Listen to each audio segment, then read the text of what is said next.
Hello, thank you. So my name's Rose Kigwana. I'm the Chief Executive of Creative Future, and I'd love to give you a really warm welcome and thank you for coming today to the Creative Futures Writers' Day. We have a fabulous day planned for you, both in this room, in this beautiful room, and outside in the foyer, as you may have seen. We've got lots of very exciting publishers with stalls, so please do go and visit them and say hello. I'd like to start the day by introducing my colleague, Matt Friedson, who will give you an introduction to Creative Future. So enjoy the day. Thank you.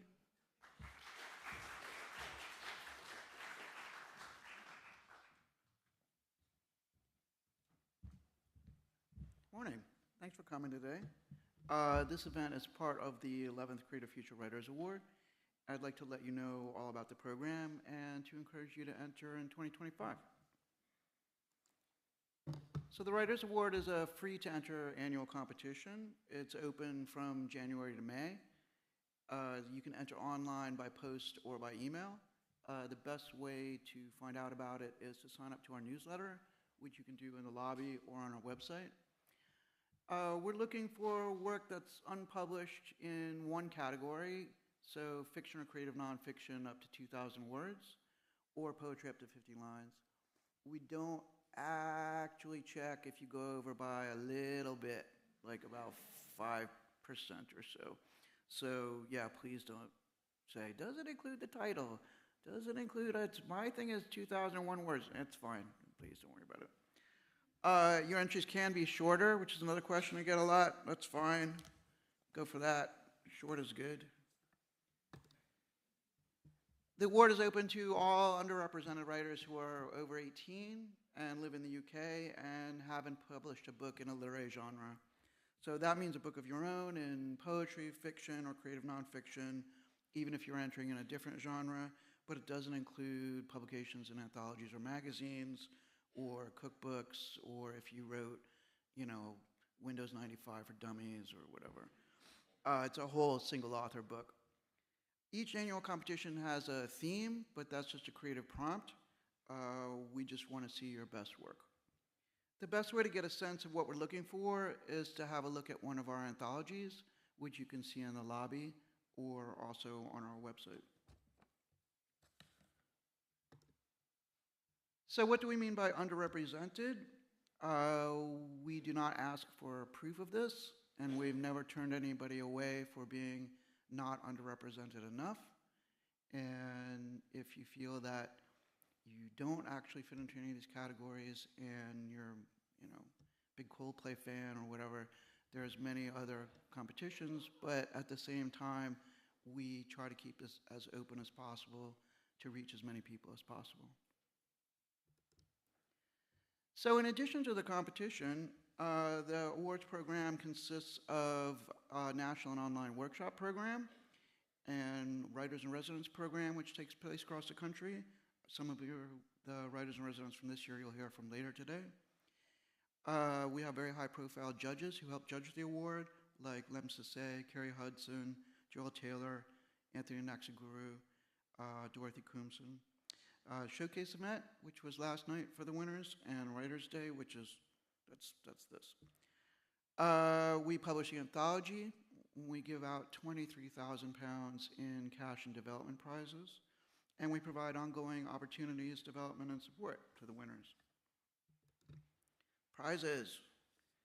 Prizes are provided by our really, really, really generous partners, of whom we have so many, it was really hard to jam all the logos up in there. And we support the winners for long term, as long as they need it, many of whom we've been seeing for years now. We provide a range of follow-up development opportunities from them. They teach all of our workshops. We give one-to-one support, and we champion their success. And as you can see, they all look really cool and gorgeous. But we didn't do that part. They already look like that. Finally, something that we're extremely proud of is that a third of our winners have gone on to publish books. And we think that that shows that there's a wealth of untapped talent out there that we're trying to bring to the surface. So if you have any questions, please come find me throughout the day. I'll be wandering around. I don't bite. And thanks for coming in. Cheers.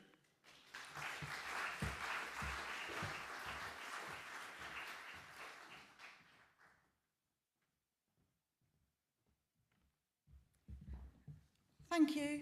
So our first speaker for today, I'd like to welcome Jack Hadley, Senior Courses Manager from Curtis Brown Creative.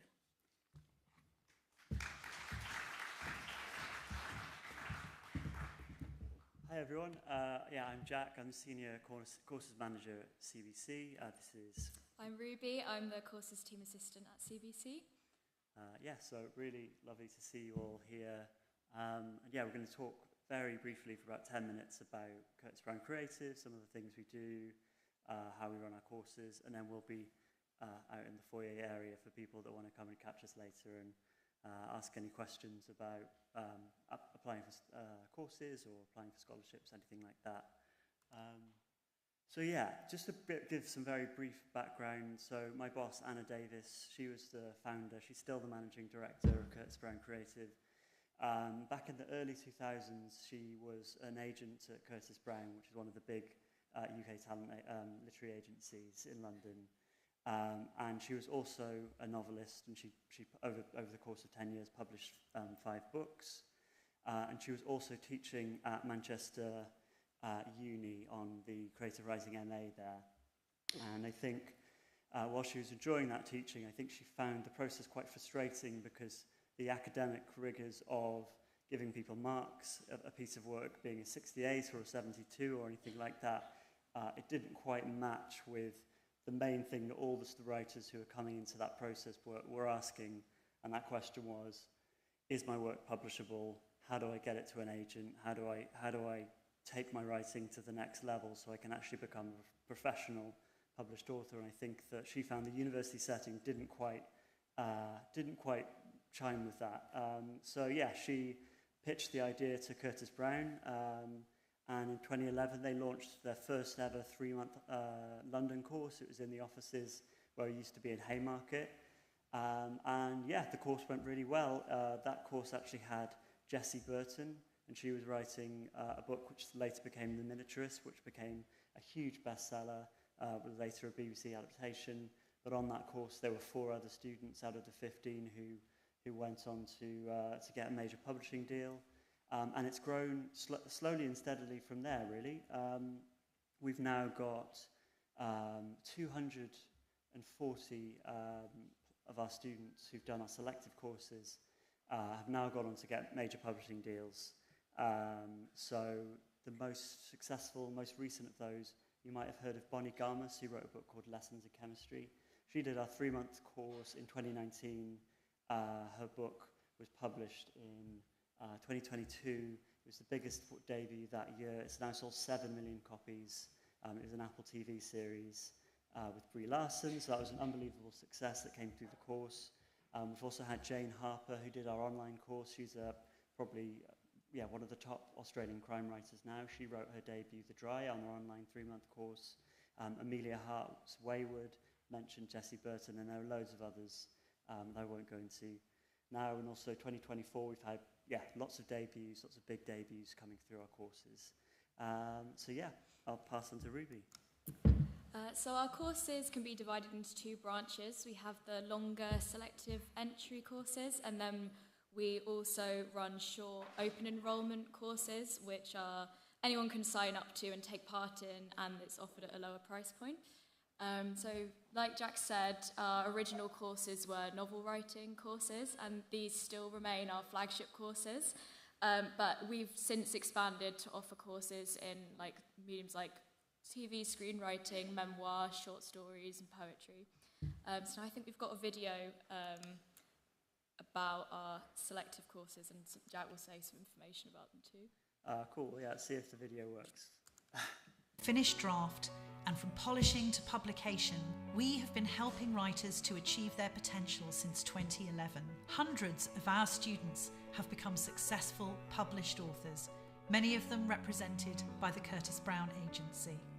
Our courses, online or in London, are delivered by best-selling and award-winning authors, literary agents, and experienced editors. They're designed to help you with each and every stage of your writing process. You'll connect with your creativity and and start getting words down on the page. Discover new writing skills and find your unique voice. Uncover the secrets of your chosen genre. Start on a bigger writing project and see it through to completion, and learn how to edit your work and pitch it with confidence to the publishing industry. Our approach is friendly, open, and practical. We value commercial genre fiction as highly as literary fiction. We're responsive to your ideas and goals, and we'll help you make your work the best version of itself.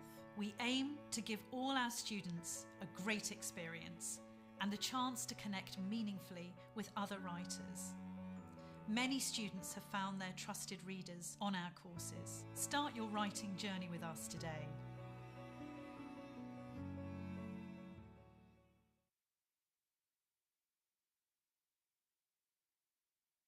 It makes really clear, but in terms of our selective courses, they're always small groups. It's 15 students that we usually select from a wider pool of applicants. But I think if you're thinking about whether you're ready to apply for one of those courses, I think what we always say is we're looking for potential, we're looking for whether it's a really strong voice or it's a great idea, we're looking for someone that's going to come into that process and want to make headway with their novel and really get stuck in, work with a group, work with a tutor. So yeah, I think if you're working on a novel and you're looking to kind of take the next step with it, I think we'd really encourage you to look at those selective courses.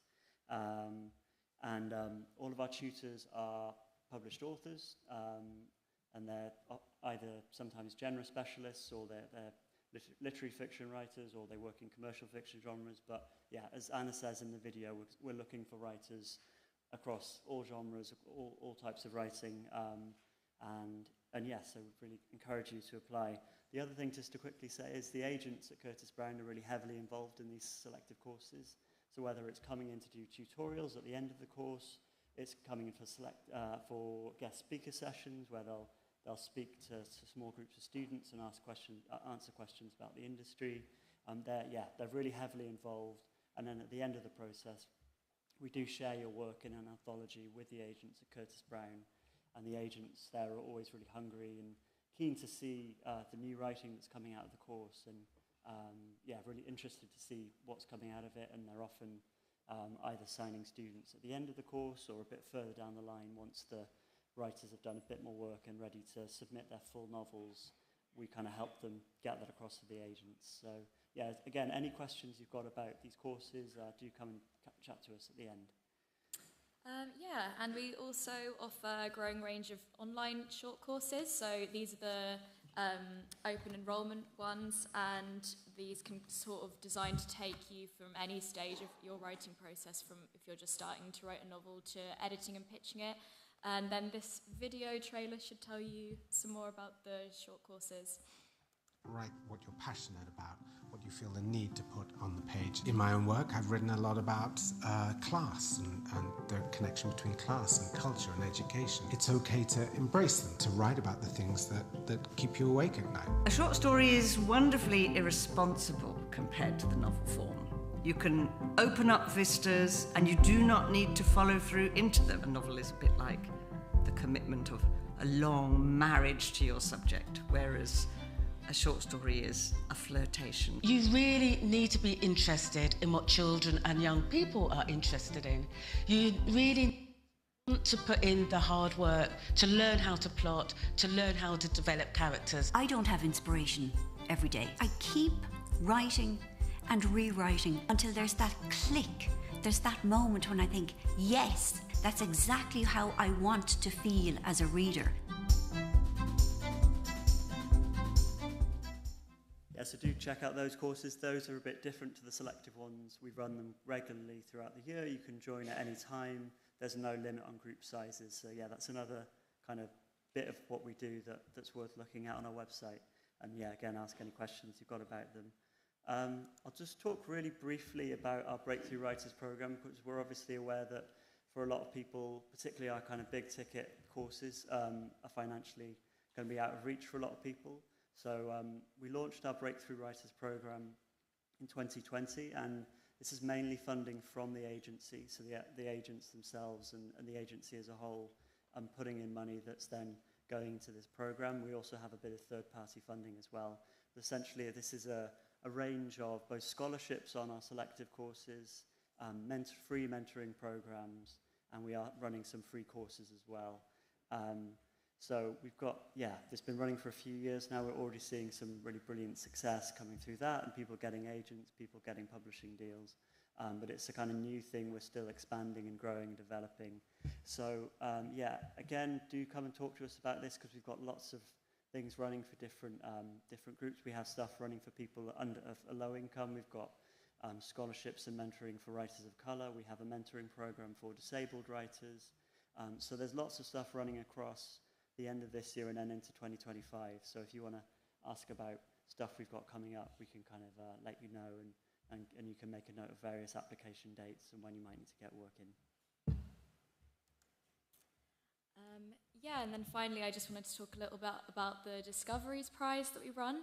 So this is a competition we've run in partnership with the Women's Prize Trust and with Curtis Brown, the agency, for the last 5 years. And we've just launched the next year of the prize recently. Applications are currently open until the 13th of January, and we're looking for the most talented and original new female writing voices in the UK. To submit, you can send over 10,000 words of your novel and your synopsis. The winner of the prize is offered representation by Curtis Brown and a cash prize of £5,000. And then there's a runner-up called the Discoveries Scholar, who gets a free place on our 3-month course. And then the 6 writers on the shortlist receive free mentoring sessions and a free place on a 6-week course, the online one. And then all 16 of the long-listed authors get a 2-week writing development course. So if you're interested in Discoveries or you have any questions about it, again, do come and chat to us, and we'll be very pleased to talk about it.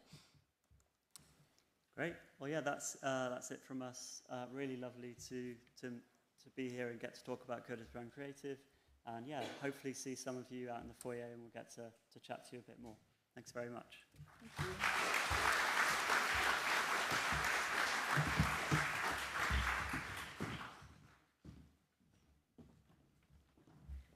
So thank you to Curtis Brown Creative. Next up, we have Izzy Mead, who is Artistic Director of Poetry School.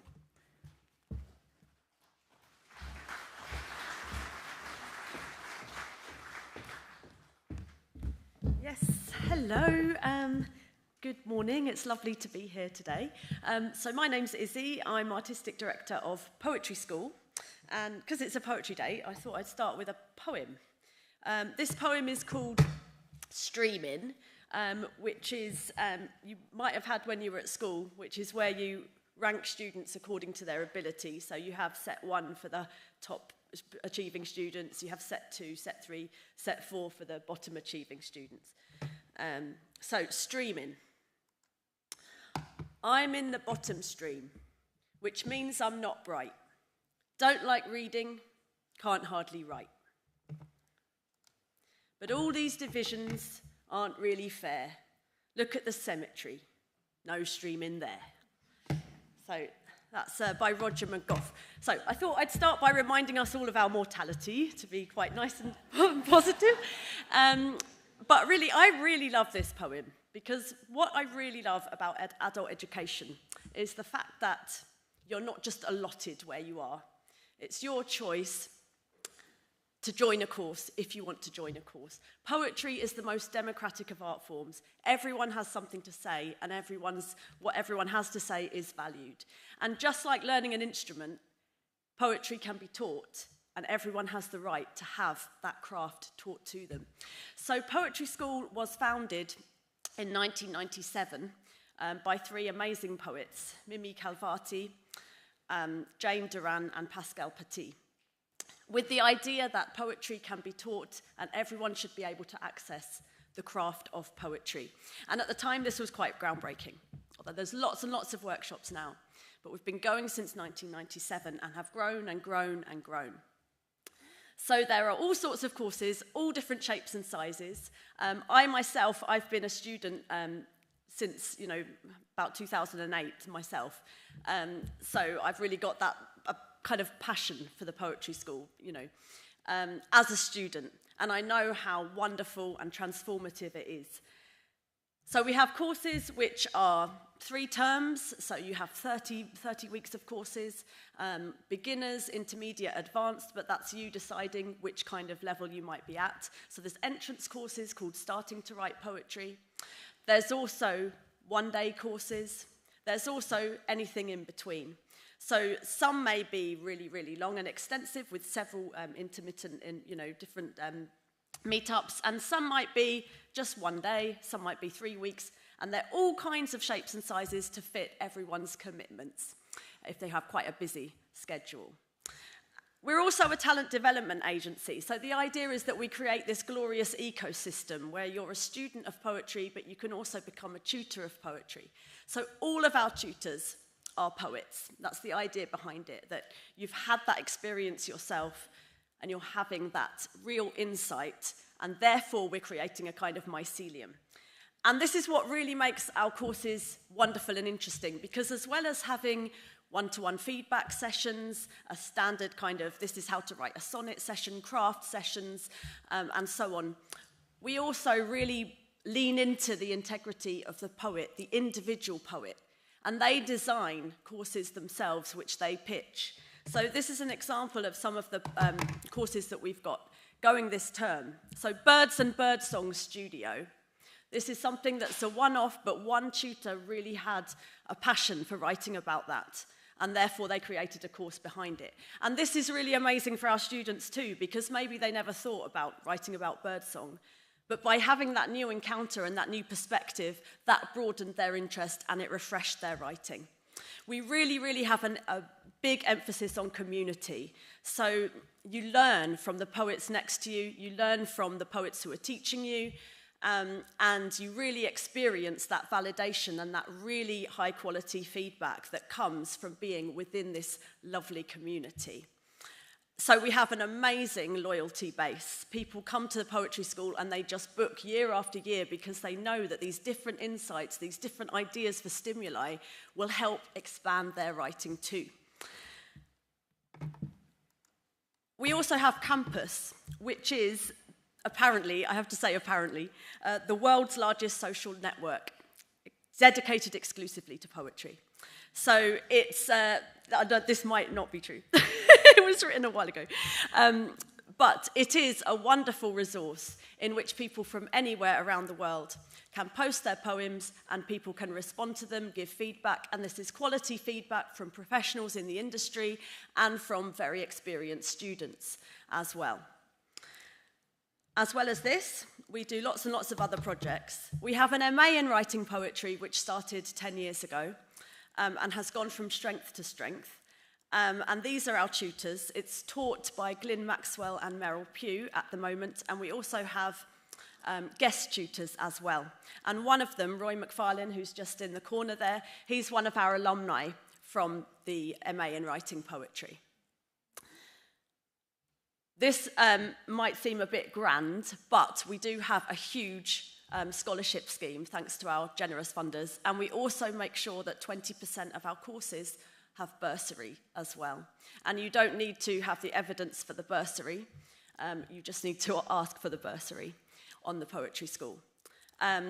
So we really, really want to open up to anyone who wants to write poetry and has the right to learn the craft of poetry, and that is everyone. We are an Arts Council charity, and therefore we have lots of community projects as well. And one of them is our festival. Now, this is a new initiative. It just happened last weekend, and it's the first festival that we've run. But it was glorious. It was in Yorkshire Sculpture Park in Leeds, and then at the University of Leeds. And we had, again, it's courses of all shapes and sizes, from academic panel discussions right down to workshops for young people, surgeries, glorious walks, writing from nature, things like this. And we hope to grow this year on year. And it's endorsed by the Poet Laureate, Simon Armitage, who, as part of his laureateship, started the Laurel Prize, which is a prize for a published collection of eco-poetry. And Poetry School has always had a real love of writing for nature and appreciating nature. and environmental workshops since we began, which again, 1997, and you consider that, you know, it's the last 35 years that climate change has really started to accelerate. Poetry School was there from the beginning saying we need to be writing about this. So Simon Armitage has taken the idea for his, for this kind of, you know, if we write about nature, we want to protect it more, and created the Laurel Prize. So we also coordinate that, but I've been talking about how poetry is democratic. This is quite exclusive. So we also created the Ginkgo Prize, which is a prize for the best single poem about nature as well. There's also all sorts of things that we do in the community. If people have an idea for a project, or they have an idea for a course that they'd really like to run, or they'd really like to explore a certain area in their poetry, whether that be through craft and technique or through subject matter, we always want to listen, and we always want new ideas. So we're changing all the time, as well as having our bread and butter kind of, you know, this is about how you learn craft, this is about how you learn to start to write, this is how you get these ideas, this is the UK contemporary poetry landscape. We also always want to have these idiosyncratic workshops as well, and we want to hear from anyone who has any ideas. So I really, really hope that you go on our website and look up Poetry School, because as soon as you get on there, you'll want to book something. Having said that, there's not much on there at the moment because we're mid through term. But our new spring term will be launched on the 5th of November, so not long to wait. And you will just be so inspired. You'll see, oh, I've never thought about writing about snow. I've never thought about writing about objects in nature, you know, and you'll just get so excited by it. So I really hope that you go on our website or come and find me in the foyer. I'll be around, and I'm wearing green because I've just come from the Laurel Prize last weekend where we all had to wear green. So do come and see me, and it's lovely to see you today. Thank you.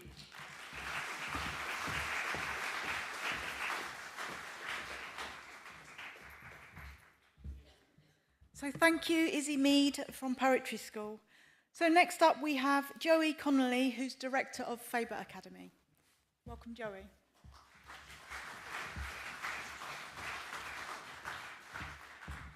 Hello, everyone. It's such a pleasure to be here. My name's Joey Connolly. I'm the Director of Faber Academy. I don't have any slides, so I'm just going to talk from the heart. I've been at Faber Academy for about 10 years, 10 years last Sunday, actually. And it's kind of been a really, really big part of my life for that whole time. And as a result, as I'm sure you'll all know with anything you're really passionate about, I'm capable of being quite boring about the subject because it's something I do every day. So I thought I would take a slightly different tack and not give a full rundown of everything we offer. I mean, I should say the very basics. Faber Academy is the creative writing school attached to the publisher Faber, which is 95 years old, is the publisher of people like Sylvia Plath, Kazuo Ishiguro, Natasha Brown recently, who is an alum of Faber Academy, Sally Rooney, many writers. You'll all know it, I'm sure. Faber Academy has been running about 15 years as part of the publishing house, of which I've managed to be around for about 10 years. Anyway, I feel like if you want to know the courses we offer, you can go on our website or come and talk to us outside. There is a whole range of everything. There's poetry, drama, novels, non-fiction. But faberacademy.com will give you that kind of information. So I'm not going to dwell too much on that now. What I want to do is talk about Faber Academy, our kind of pedagogy, our philosophy, our ideas, how we think about things. So 10 years at Faber Academy. I'm the director. It means I spend most of my time doing spreadsheets these days. But I am a poet as well, and everyone in the Faber Academy team is a writer, I think. So Tejasvi, who's with me on the stall today, is a literary translator. She's represented by Kanishka Gupta in India. We've got Lisa Murphy, Beth Bramling, and Sarah Sherwood are all write short stories. Sarah had a story in the Best Short Stories of the Year anthology recently. Kia Batchelor writes poetry and plays and songs. Marina, our new Academy assistant, had their first book of poems with a press called Death of Workers While Building Skyscrapers Press, which is the best name for any publisher I've ever heard. So what I'm kind of getting at is that I think it's always been really important to me that Faber Academy is a kind of a community of writers. And that starts with the team, and it goes out to the publisher, and it extends to our students and our tutors. So we have about, as I say, 2,000 students a year, maybe a little more, and we have an alumni area online so everyone could kind of keep on meeting and keep on talking. And that's an incredibly important part of what we do. As a poet myself, by the way, we're contractually obliged to do this. I don't know if you've ever heard a poet talk. They always do the same thing. They talk about the etymology of whatever they're talking about. So I'm going to do that. I don't know if my parents were teachers, worked in radical education, and there's an ongoing debate in that community about the word education. There are two possible etymological roots for the word. It could be either educare or educere. And educare means to fill up a kind of empty vessel with information. Educere means to bring out something that's already there. And that's the kind of principle, the latter of those, educere, that Faber Academy has been grounded in for a long time, this idea that there's not one correct way to write. There's no one can tell you the best, sentence for your novel, but what we can do is create a community which allows you to develop as a writer, to find your voice specifically, and to have that talent and that ability and that perspective that's unique to you brought out from within. So I think that's absolutely essential, and I think that runs through all of our courses. As I say, any specific course you're interested in, there's a good chance that we will have it. Izzy, who was talking just now, said the Poetry School doesn't have a lot of courses on their website. We've got loads, so you could just go on there. No, it's an honor to share the stage, by the way. I've taught at Poetry School myself. They have some of their workshops at Faber Academy, and I love what they do. Again, it's part of this community. I love days like this sense. I'm sure all of you in the audience are writers, and the idea we can kind of come on stage and share space with these other fantastic organizations is a real honor. Was there anything else I wanted to say? The scholarship program I wanted to mention a little bit. It's something we're still working on, but I'm really proud of the fact we managed to give away about £74,000 worth of scholarships over the last year, including to some people who've gone on to publish novels and some fantastic alumni. So the courses are paid, but there are lots of opportunities as well. So again, come and talk to us afterwards. We've got a stall with some nice chocolates on. I think that's all I wanted to say, really. I'm gonna finish with a poem because it's a writer's day and we're all writers. And I wanted to kind of maintain an emphasis on the literary thing. My predecessor as director of Faber Academy was Catherine Heaney, the daughter of famous Faber poet Seamus Heaney. And I wanted to read his poem to finish with, Personal Helicon, partly because it captures, I think, this kind of border space between writing being a really communal act, and it's really essential to find your community, but it's also something in some ways you do on your own, and it's about finding your personal voice and your perspective. So I'm going to read Seamus Heaney's Personal Helicon. As a child, they could not keep me from wells and old pumps with buckets and windlasses.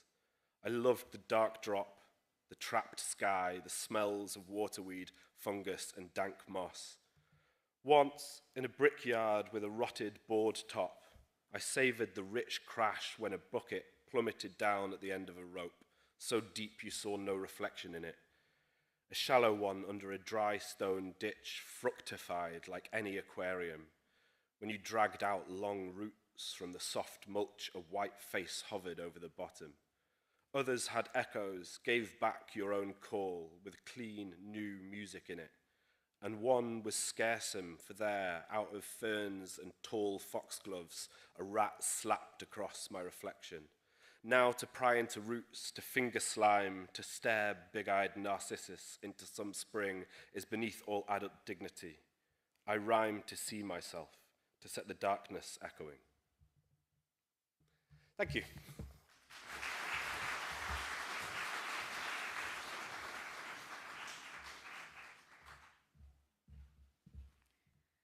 thank you, Joey Connolly from Faber Academy. Just to say also, Creative Future have workshops on our website, so have a look. So next up we have James Reynoldson, who's Senior Digital Product Manager for writers and artists. Welcome, James.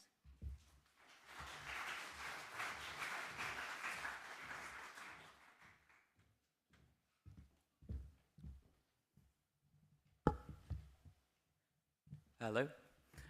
My name's James Reynoldson, and I'm product owner, Rose, for Writers and Artists. We are there to put people in touch across the publishing industry. So I thought I'd take you on a bit of a tour of everything that we do. So that obviously starts with the yearbook itself. It was first published by A&C Black in 1906, and it's been in print ever since. So that 1906 edition cost 1 shilling and was an 80-page booklet containing details of just 7 literary agents and 89 publishers. The modern editions are now published by Bloomsbury Publishing. They include 3,500 entries made up of contacts from across the publishing landscape, accompanied by around 80 advice articles. That red edition there is over 800 pages, it's over 400,000 words, and it's collated each year by a team of 4 editors, and that editorial process starts every January before the book comes out every July. Public service announcement as well, they're in the foyer. They are such an affordable creative resource, and there's also a mountain of proofs out there which are free to a good home, so off you go and do that when you get a break. There's some more titles here from a very blurry 2025 edition, sorry, of our other titles. So yeah, there's a whole range of titles that we produce now on the creative and publishing process. I thought I'd leave this image in because it's quite a nice sort of way to illustrate the different things that you can get from the yearbook. You know, within those pages, there's a really good sense of the practical information that's in there. But what are the principles of the yearbook? So I see these as to be informative, which is information across all stages of the creative or publishing process. We have to be impartial. So yeah, Bloomsbury published the book, but and they own our website, but we take a holistic view of the entire industry. We're there to inspire, so that's loads of how-to advice and to demystify, really, the publishing process. It's also accessible, as I've said. It's relatively inexpensive for the breadth of information you get there, and it provides everything in one place. If it's of interest to the creative, it's of interest to us. If it's a valid aspect of the publishing process, then it should be covered, and we're a great resource as well for if you're hoping to forge a career within the publishing industry. So, here's the website, and that embodies those same principles. It's designed as a community platform for creatives. It's free to browse. Creating an account is free. We've got free, all of our writing competitions are free. It's an opportunity for you to share work with other writers that are involved within the community and participate in community discussions. Community is obviously a huge thing. And yeah, we've sort of got our sort of relationship with events and services are formed by the conversations we have with creatives. There's a ton of free advice content on the site as well, so it's probably quite difficult for you to see, but a lot of like the red tags and things on there are clickable, which helps you find other articles that might be of interest to you. And yeah, when you create a profile, we invite you to sort of add some creative interest tags to your profile, and then you get a sense, we get a sense of what you might want and populate the site accordingly. This is just an example of some other free resources we've got. So opportunities for underrepresented writers, we've got a huge list there. Again, that starts with the data held within the yearbook. Free videos, free writing calendar where you can share events of your own. Come and chat to us outside in the foyer and we can take you through all that sort of stuff. Full disclosure though, I'm afraid we are a commercial enterprise, so in order to keep the free stuff free, which is what we really want to do, then we need to be able to sell books, subscriptions, events, and services.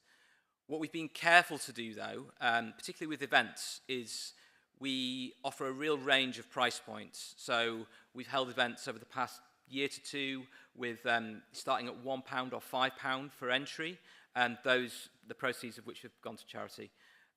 We've got some careers in publishing events which are at just £9, and our masterclass sessions at lunchtime start at £20. So it's all relatively affordable.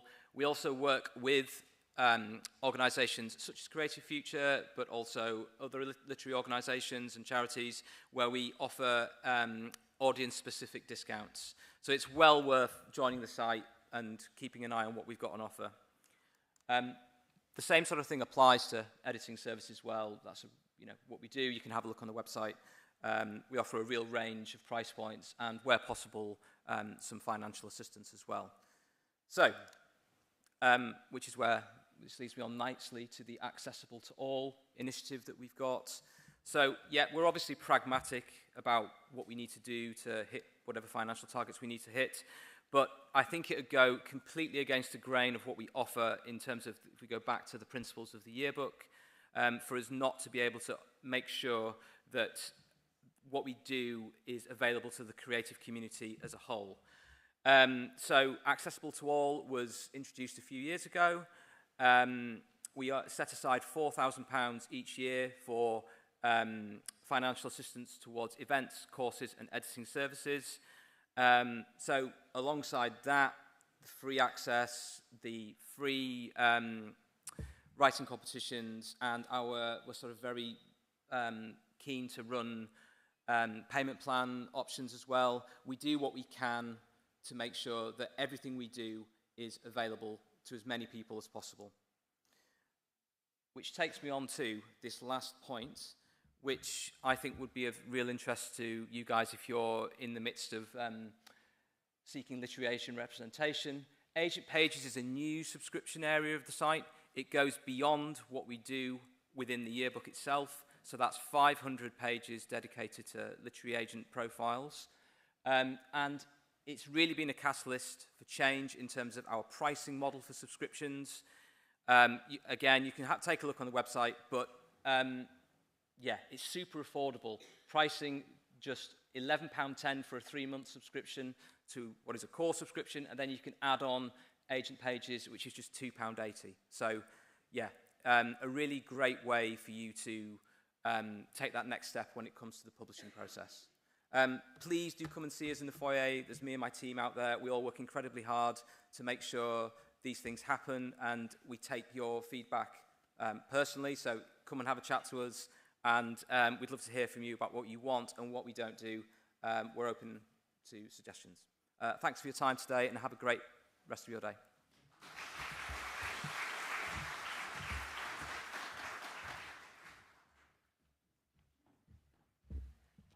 Thank you. That was James Reynoldsson from Writers and Artists. So our last speaker this morning is Jackie Lofthouse, founder of The Writing Coach.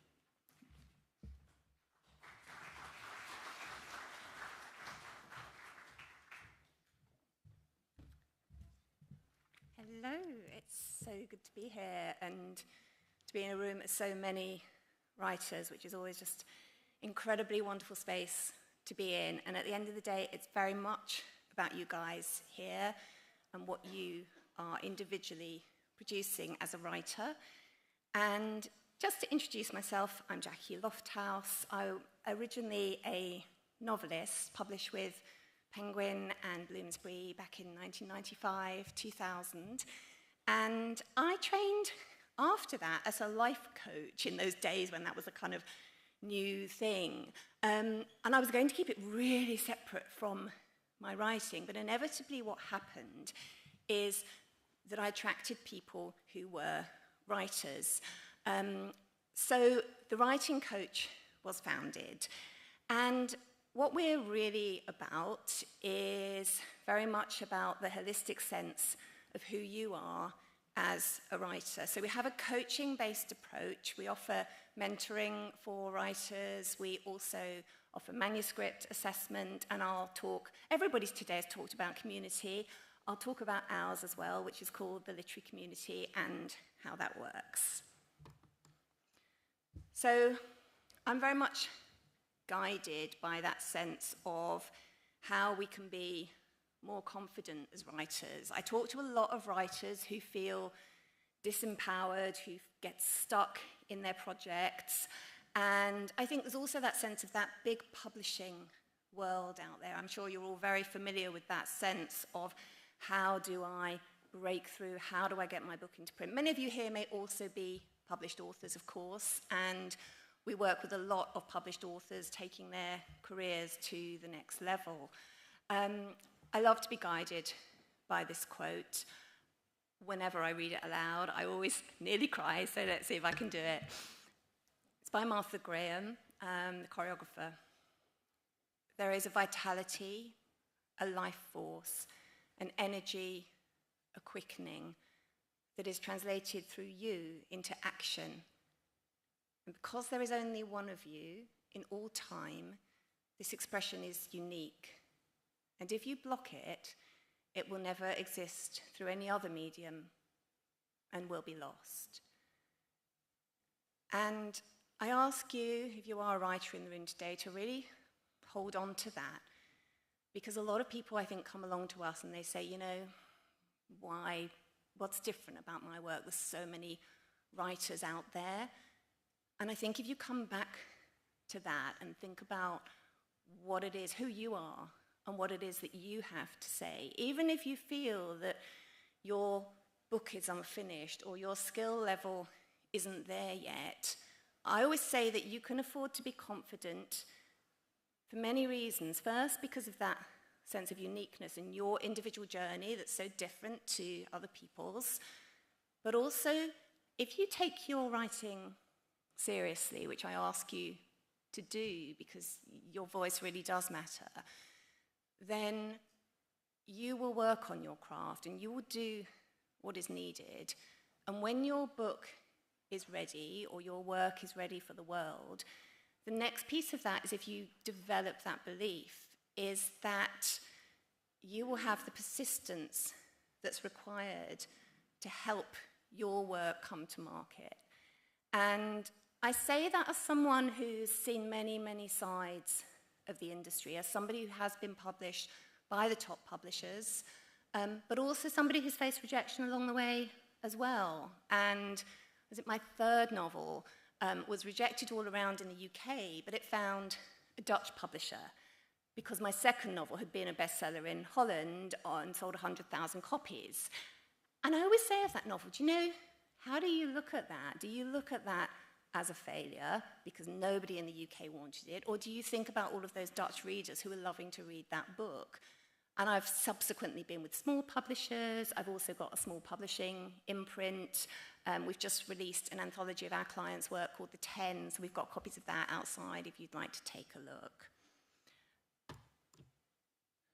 What I teach and what we teach, I should say a little bit more about the size of our organisation. We're very small. I'm very, very involved with our clients. There's also Jacqueline Smith, who's our head of client services, so people always have a laugh that it's pretty much Jackie and Jackie running the show.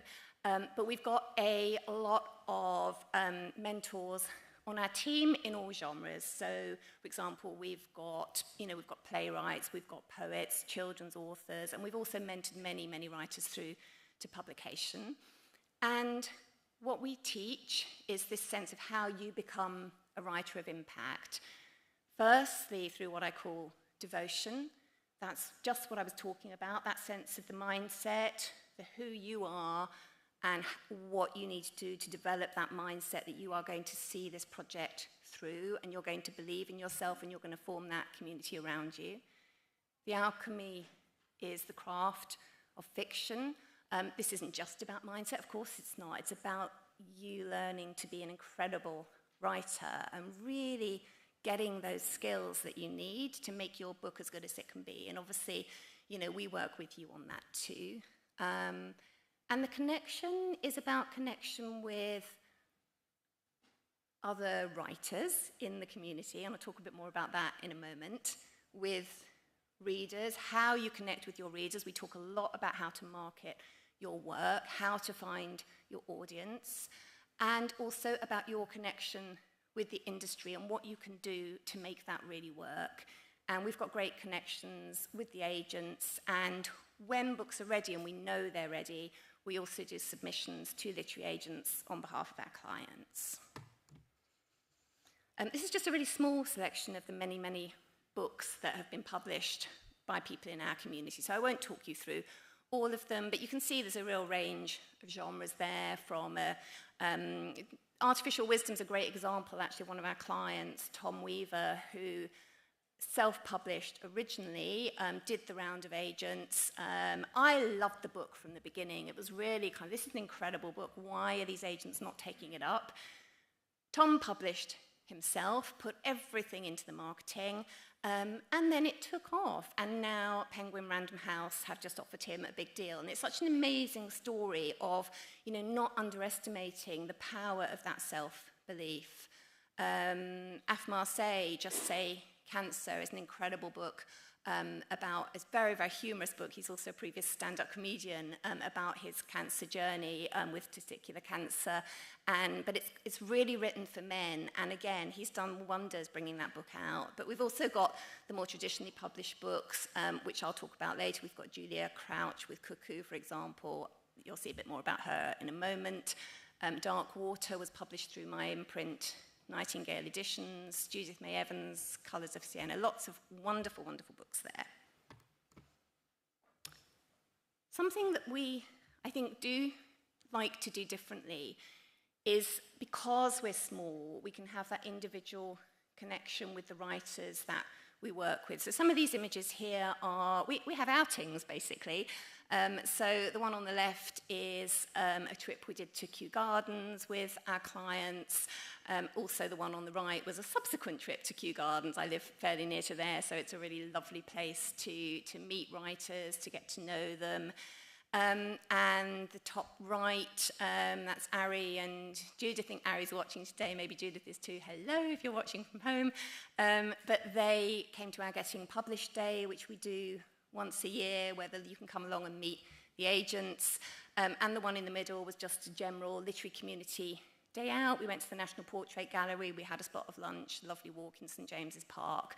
So our community is very much a sense that I do get to know the people that we work with, and I'm really, really behind their individual journeys.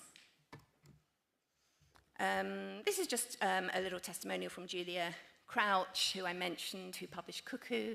At the beginning of 2009, she had a dozen short stories, 2 novels in rough drafts, was writing in her spare time. But in the work we did together, we just got super, super focused on that. And her novel then went on to be published by Headline, and she's since published 6 books. So she's a wonderful success story of ours. Of course, we have many more just like her.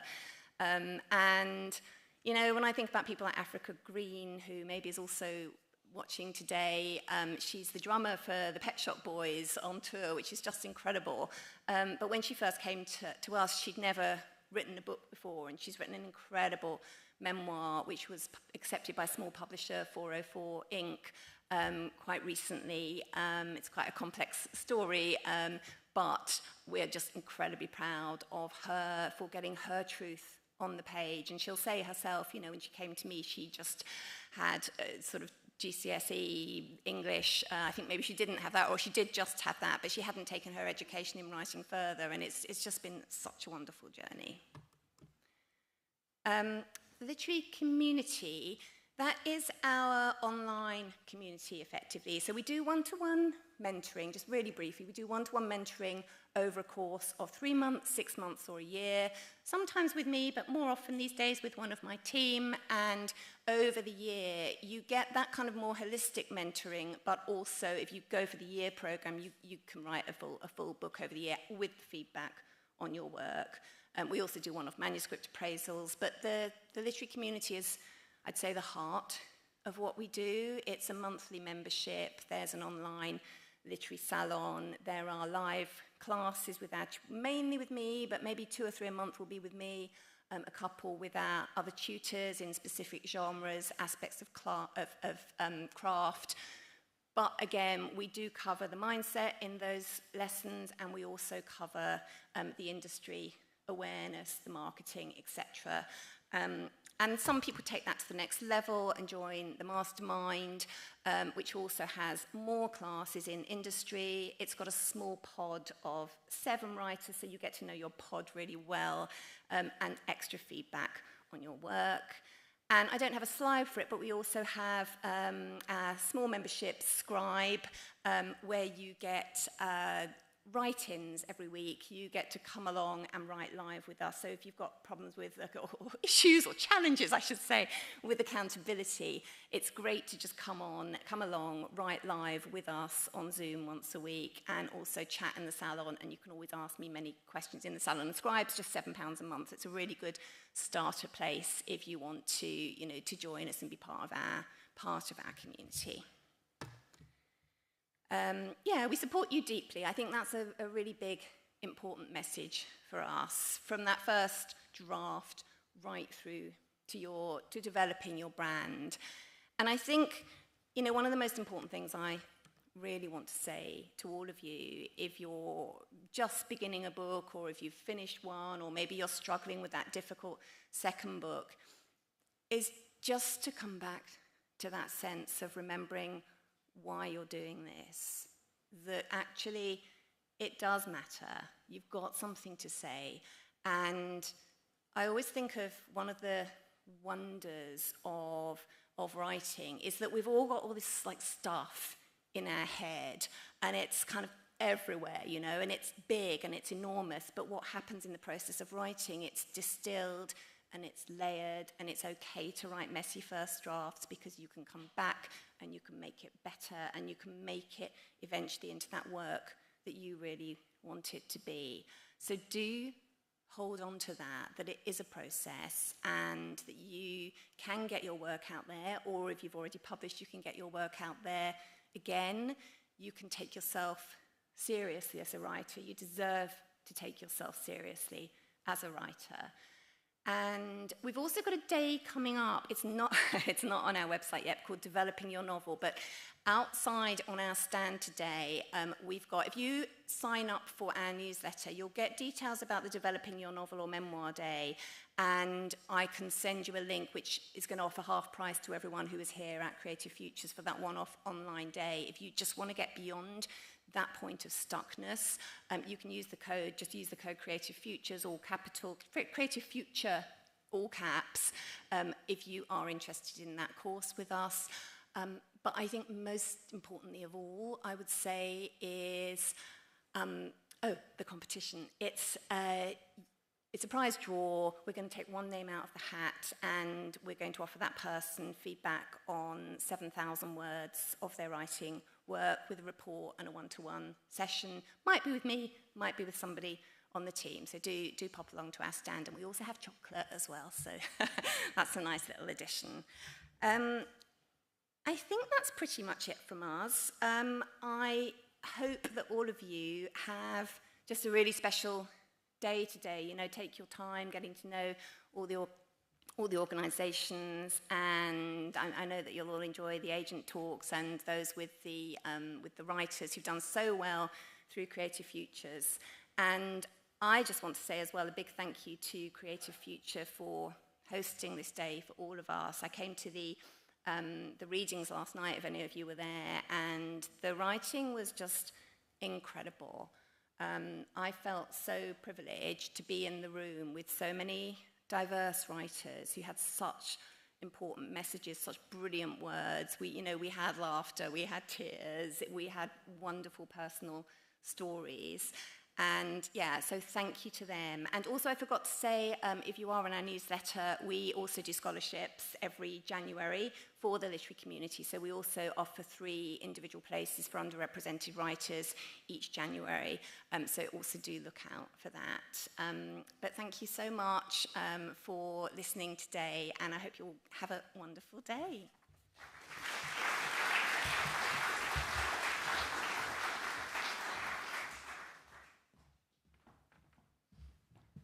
So thank you, Jackie Lofthouse, the writing coach. So that brings the Meet the Writing Agency session to a close. So we do have a break now. But before we go on a break, I'm just going to tell you what's going to happen for the rest of the day. So after our break, we have From Page to Publication, and that will be 4 past Creative Future Writers Award winners talking about their journey as underrepresented writers and their journey to becoming published writers. Then we'll have another break, and then later on at 1:45, we'll have Getting Your Poetry Published. We have a panel there. And then another break, and our last session today will be Meet the Agents between 3 and 4 p.m. You can get some information out in the foyer. But now, thank you everyone for listening this morning. We have a break now until 12:30, so we'll see you back here at 12:30. Thank you.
Hello.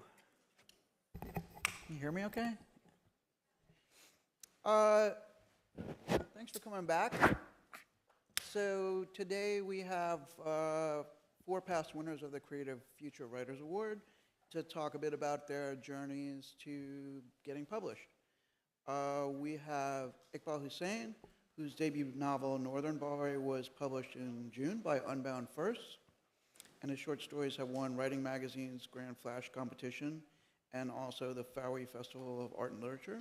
And his stories appear in various anthologies and websites. Iqbal was a recipient of the inaugural London Writers Award 2018. And we have Jem, who's a poet whose work focuses on the body, motherhood, food, queerness, and on triumph over trauma. Jem's first pamphlet, An Othered Mother, is out with 9 Pens Press. Their first collaborative project, Genderfucks, came out in 2022. And a new collaborative collection, Small Plates, is out now with Broken Sleep. Sorry, I should have left room for you guys to clap in between. You can clap after I've introduced all 4 of them. Natalie Lynn Wilderson has won the Eric Gregory Award and co-won the Rebecca Swift Women's Poets Prize. She's an alumni of the Ryan House Poetry Collective, London Library Emerging Writers Program, and the Vang Tang Productions Development Scheme, and Writing West Midlands Room 204. Her pamphlet, The Protection of Ghosts, was published by V Press. And finally, Tom Newlands is a recipient of the London Writers Award for Literary Fiction, and as well as the Creative Future Writers Award, the Creative Future TLC Next Up Mentorship. He was one of the 11 writers selected for New Writing Norse and New Writing Chance, and his debut novel, Only Here, Only Now, which came out this year, was a Guardian Book of the Day, and is forthcoming in the US, France, and the Netherlands. And so actually my first question was, how do you say Only Here, Only Now in French? Well, you put me on the spot now. Okay. So please welcome our panelists.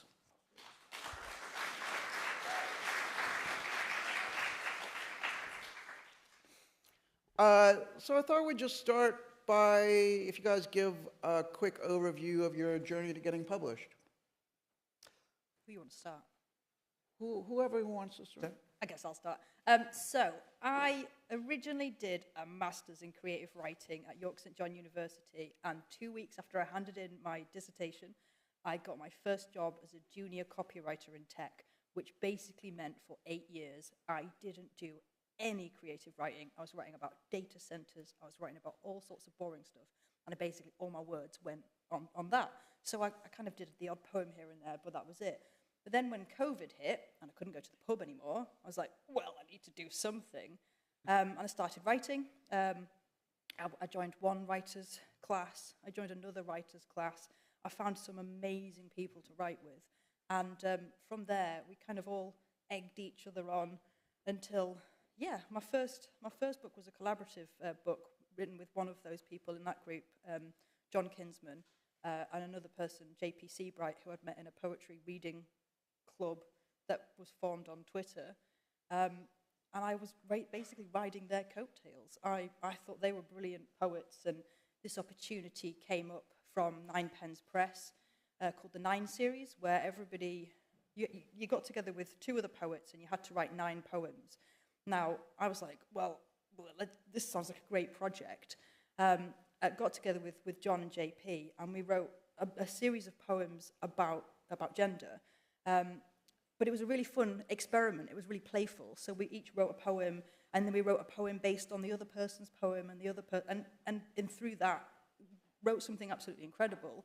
Sent it off to Colin. I did cheat. Colin had published a little pamphlet with Broken Sleep books about wrestling, and I have a poem about wrestling in that collaborative work. So when I sent it to Colin, I said, hey, Colin, and by the way, there is a poem about wrestling in there. You should check it out.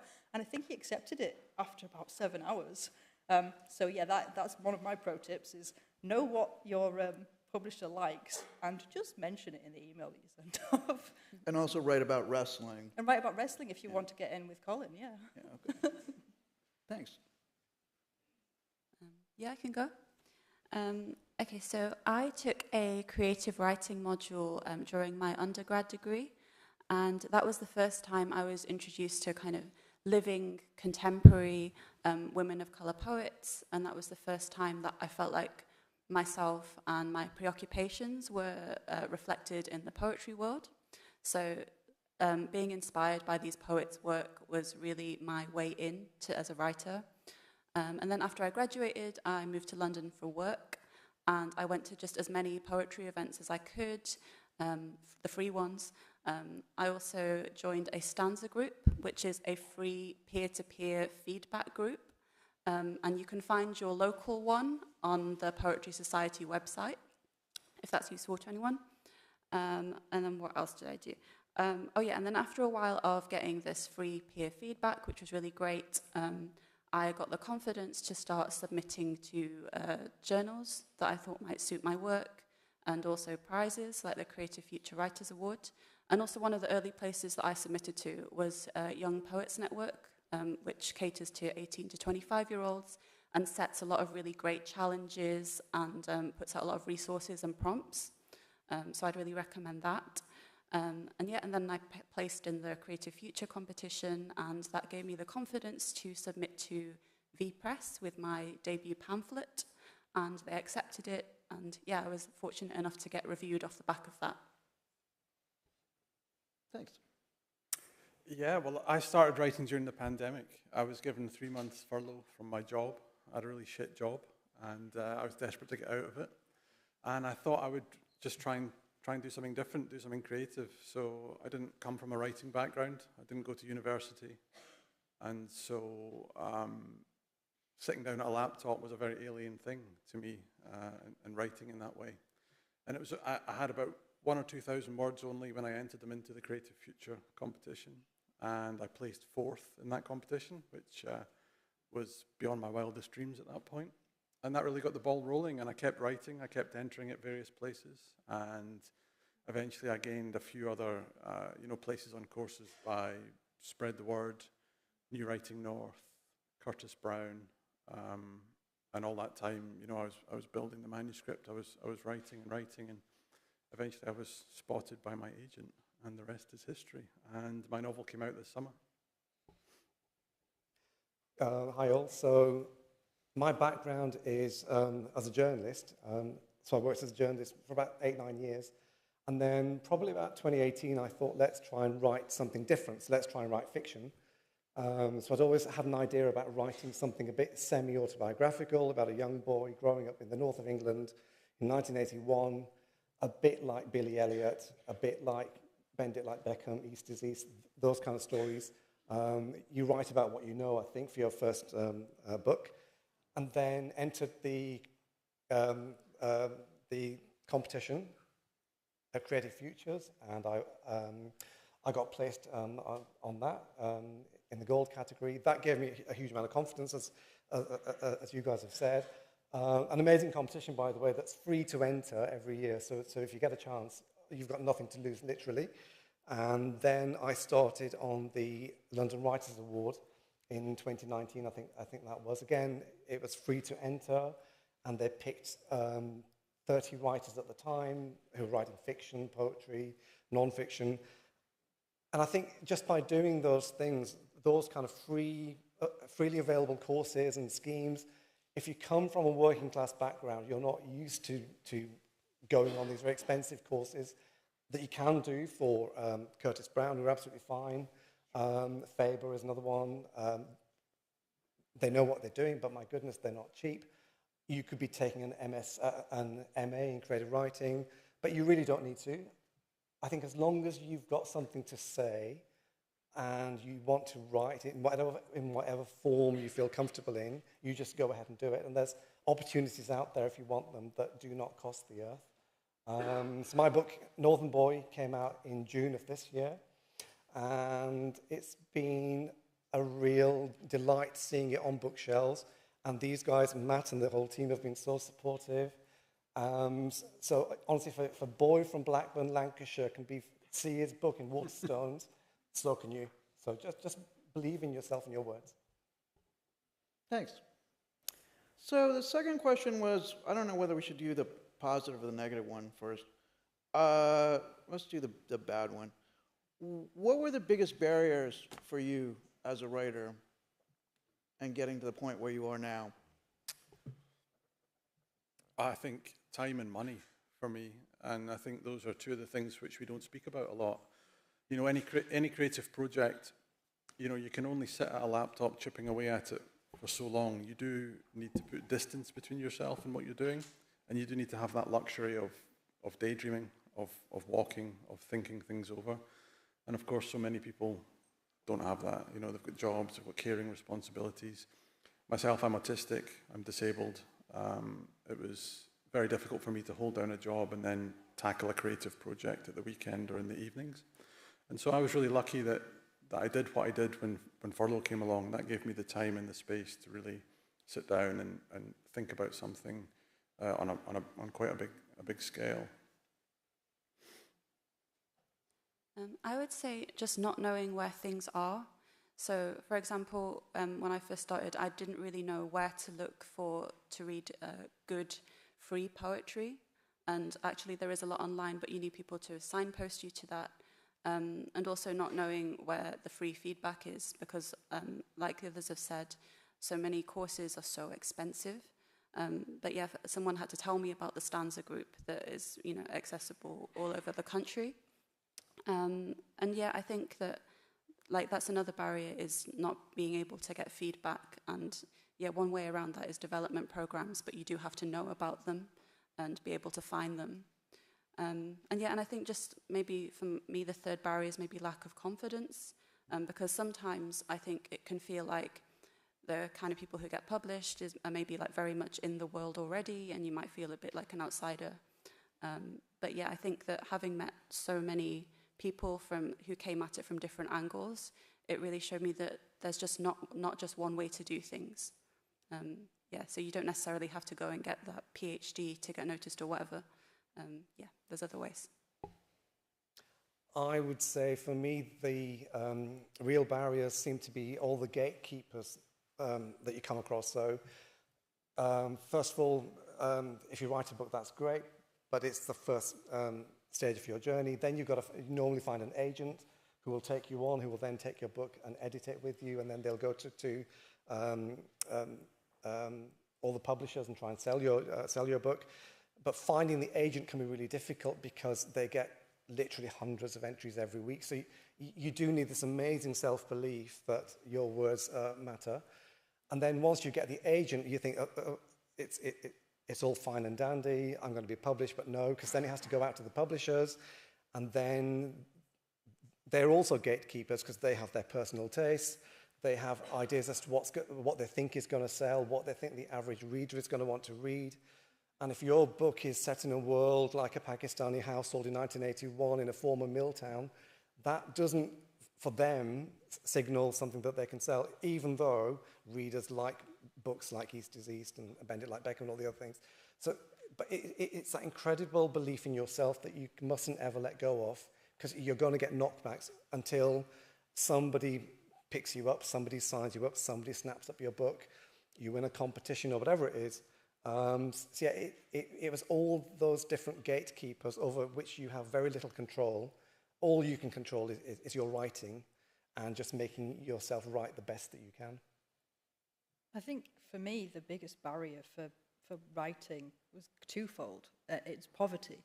If you work a really hard job, if you're on your feet all day, if whatever it is that you're doing, you don't have any spoons left when you get home, then how are you supposed to write? That's actually why I do poetry, because poetry is something that you can do on the bus, on the back of an envelope, or whatever. It's accessible. You don't need, it's one of the arts that you don't need paint and clay for. You can just find a pen and do it on the back of a final demand notice if you need to. And I found, for me, so I was signed off sick for, like 9 years with mental health challenges. And then that was another barrier because I couldn't, I just sat in the pub all day, basically. This is why COVID was great. So those were two huge challenges. And I think the other big challenge is seeing people like yourself actually succeeding. Because I think I always thought poetry was snobby, and hoity-toity and middle class at worst, and therefore wasn't for me, you know. And I still think that perception of that is there, even when you're studying at school and you've got your AQA anthology of poetry, and there are loads of different voices. But for me, being taught that by a white middle-class teacher and being told, oh no, they mean this thing, it feels really inaccessible at school, and you almost have to unlearn what it is, what poetry is, to go, oh no, I can be that, I can be a poet, I am. I'm going to sit here right now and go, I am a poet. What a crazy thing to say. But yeah, I'm really proud of the fact that I can. So what was the greatest help in getting published and establishing yourself as a writer?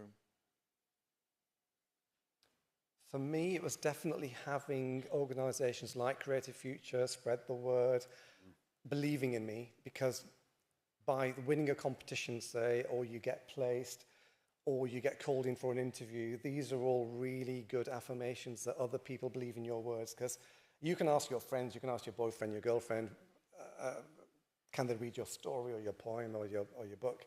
And they will usually just say it's brilliant, even if it's not. But an organisation that deals with writing has nothing to gain by saying, this is great, you've won a prize or you've won a place on the course.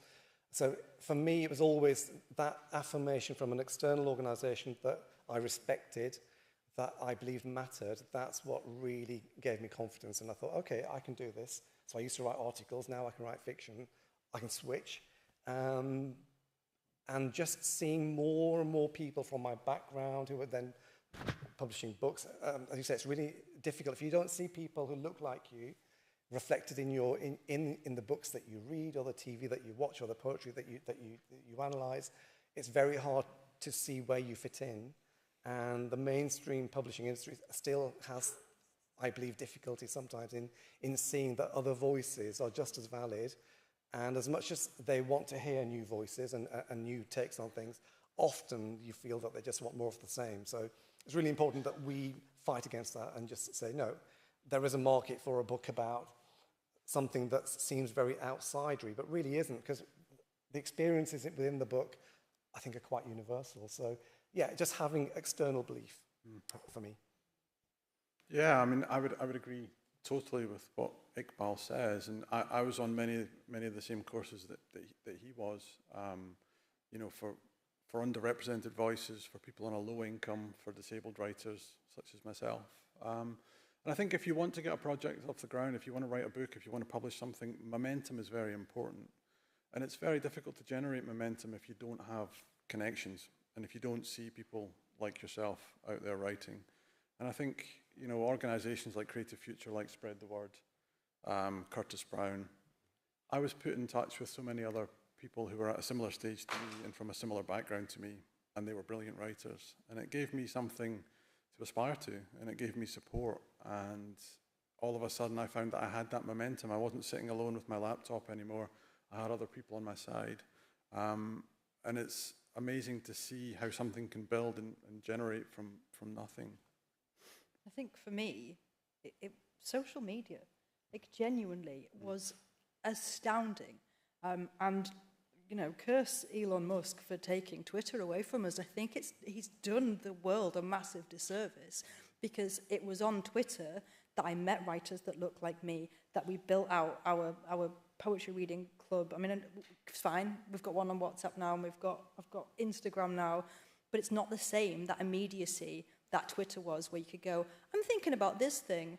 Has anyone thought about this thing before? And then suddenly you'd have a bunch of people going, oh, yeah, you should check out this, or oh, I'd do that. And you could have genuine conversations without even having to win anything. It was just there, accessible for everybody. And I don't know how we get that back. I think there must be a way. I hope we can. Because genuinely, I don't think without social media, I would be where I am today. I just want to ask, because it's kind of been coming up a little bit. So where do you each get your kind of feedback on your work in the past and maybe at the moment? I was going to say that my greatest help in getting published and established was actually having a feedback group and being on development programs. So the feedback group was the stanza group that I joined when I was in London via the Poetry Society. Yeah, and someone just told me about that and I was able to join. And the other feedback from development programs was just from applying to them. So that was, for me, that was Roundhouse Collective, which is in London, London Library Emerging Writers Programme, which is also London-based, and Room 204, which is sort of West Midlands-based. And yeah, from, I think, meeting people through those things gave me kind of offshoot feedback groups, so that's where I get that. But I think the reason that they help isn't just because of the feedback, it's because you have a bunch of people who understand you, are invested in you, and make you feel seen. And also they signpost you to places where they know they might like your work, and prizes where you might have a good shot, and events that might inspire you. And also you have someone to go to those events with, if you want to go.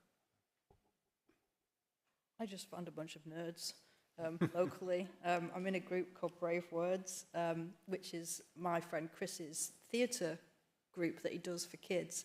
But as an offshoot of that, in COVID, it became a Zoom writing and editing session. I still, every Thursday now, get together with Chris Campbell, who I wrote Small Plates with, and we'd sit and write together on Zoom. We've both got ADHD, and we'll both bring a poem, discuss that poem, what we like, what we don't like, go off, write for 30 minutes, come back, talk about what we've done, and having a collaborator, whether that was JP and John, or later on Erica or Chris, I have found that one-on-one is what has really worked for me, to have somebody who believes in me. And yeah, now I've still got a group of people I can say, oh, I've written this poem, could you maybe feedback on it for me? And I've got that on various social media sites, but just that personal connection I found is really helpful with a poet that I respect. Yeah.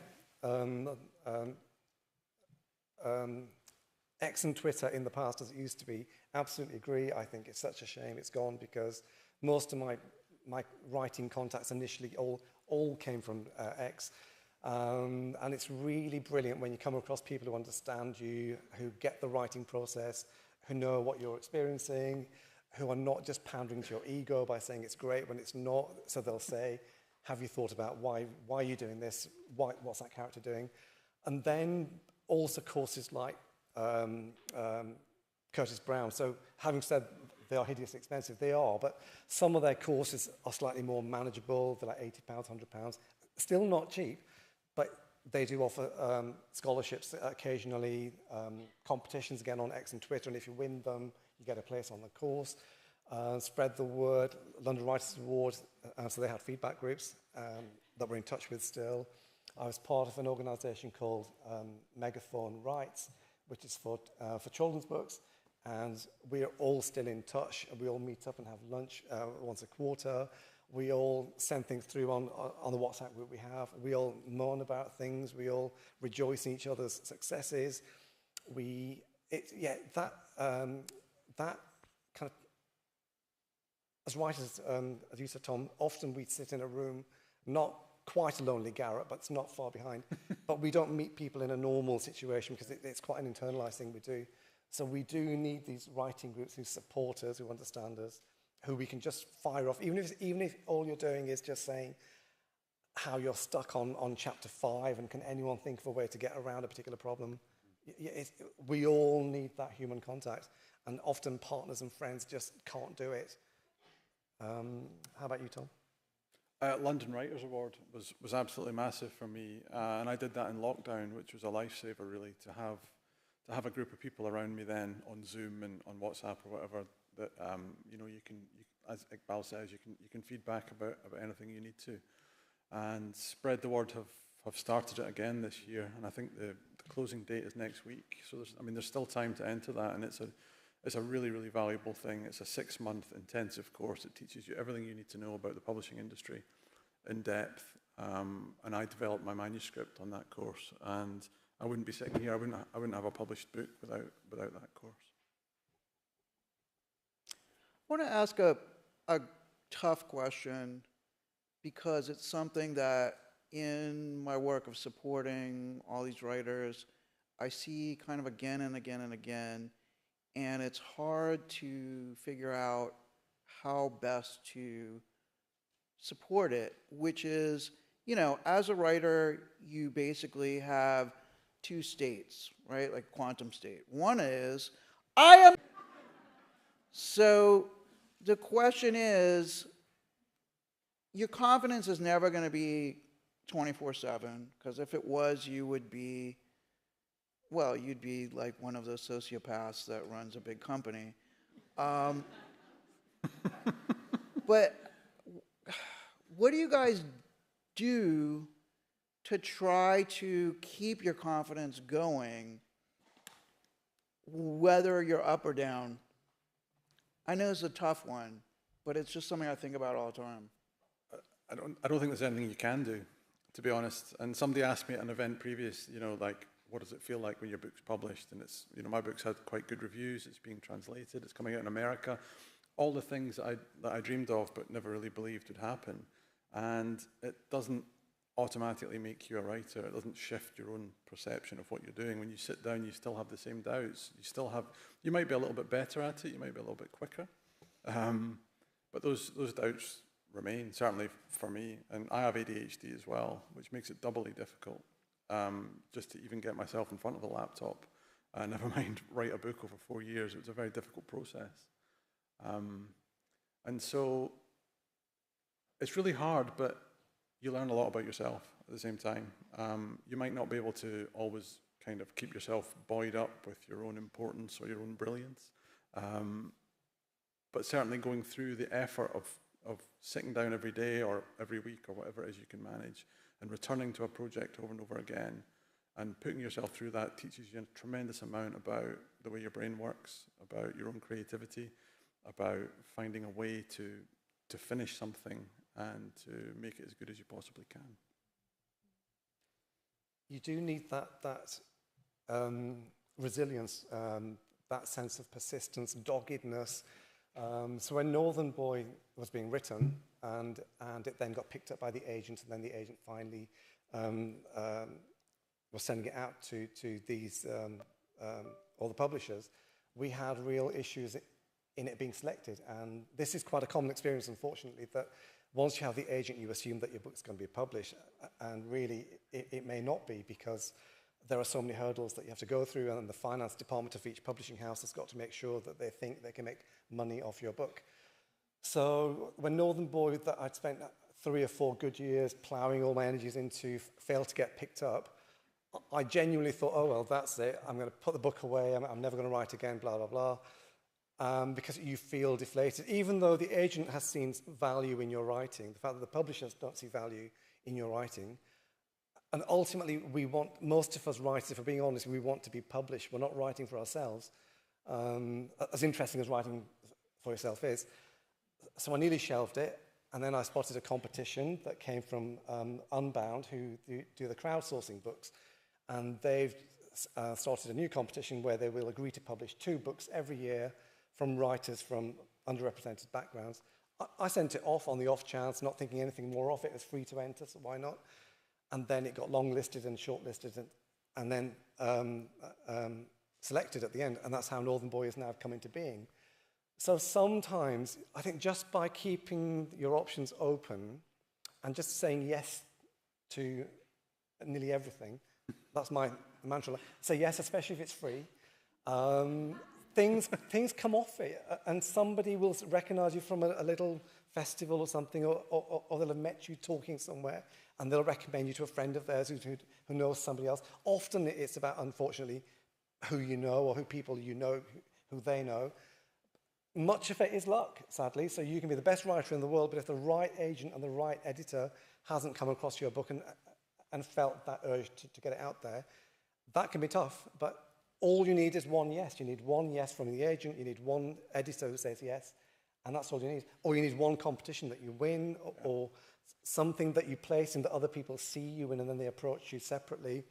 So yeah, as tough as it is, and it can be tough, and you can really, then you'll see tweets and Instagram messages from friends of yours, who are writer friends, and they've just been selected and they got a deal, or they got a 2-book deal, or they got something's happened to them that's a really lovely piece of news, and of course you're happy for them, but that just compounds. And I'm no angel, but that's tough.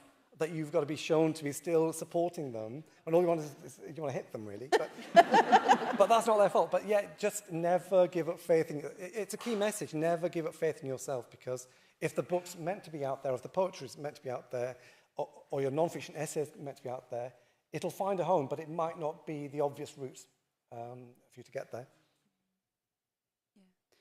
I think for me, I've always thought of writing as a work. Like, I've never found it something that's particularly relaxing. And to be honest, it's since I started writing seriously, it's never been a hobby. So yeah, when I have confidence crisis, that can be really difficult because that's part of my practice that is kind of ailing. So I had some difficulties writing this year with confidence and things like that. But I have been doing other things, so I've been sort of concentrating on my work as a facilitator of workshops and that kind of thing, and community work. And it's just reminding myself that that is also the work of being a writer. That is just as important, reaching out to people, connecting with people. That's something that really has its own value.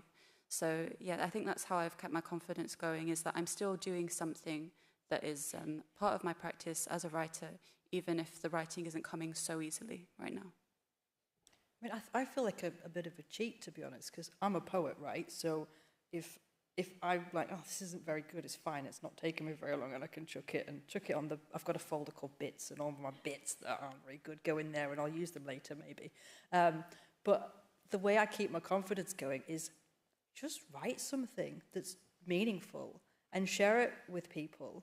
And if you make somebody cry when you've written a poem, you're like, yes, it's deeply satisfying. It is. Or likewise, if you write something funny and it makes somebody laugh, and they laugh at the bit they're supposed to laugh at, not the bit they're not supposed to laugh at, then that's it. That's all I need, I think, as a writer. Just what are we doing when we're writing?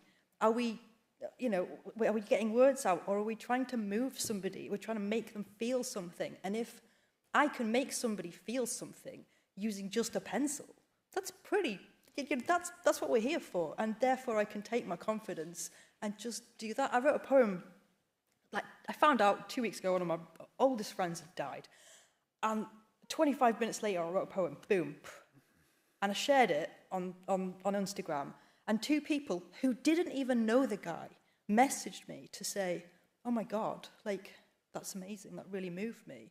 And I was like, this is great, give it a quick edit, send it off, and it got accepted for publication this morning. Wow. Because, yeah, thank you. But it's cheating being a poet, because you can do that. It's not like you've got to sit there for 6 months tearing your hair out, like, into the night. You just go, oh, this thing happened, I feel moved. Here you go, there. And yeah, so be a poet, that's how you do it. Yeah. That's Jem's advice. I think one thing that is a bit underrated, and kind of get asked a lot, oh, how do I do this, and how do I negotiate with an agent, and how do I get an agent, and how do I get published, and all this. But I feel that sometimes people don't really see the forest for the trees, which is, you got to write something, and that's the main thing. A lot of the other stuff is kind of a sideshow and can be a bit of a distraction. Like, don't think about where am I going to place my book? Oh, is it marketable? All that kind of stuff. Like, write something good, and make sure it's the best thing you could possibly write. And I feel that sometimes we kind of lose sight of that a little bit. You've not only got to write it, you've got to finish it, which is the really, really difficult finishing it.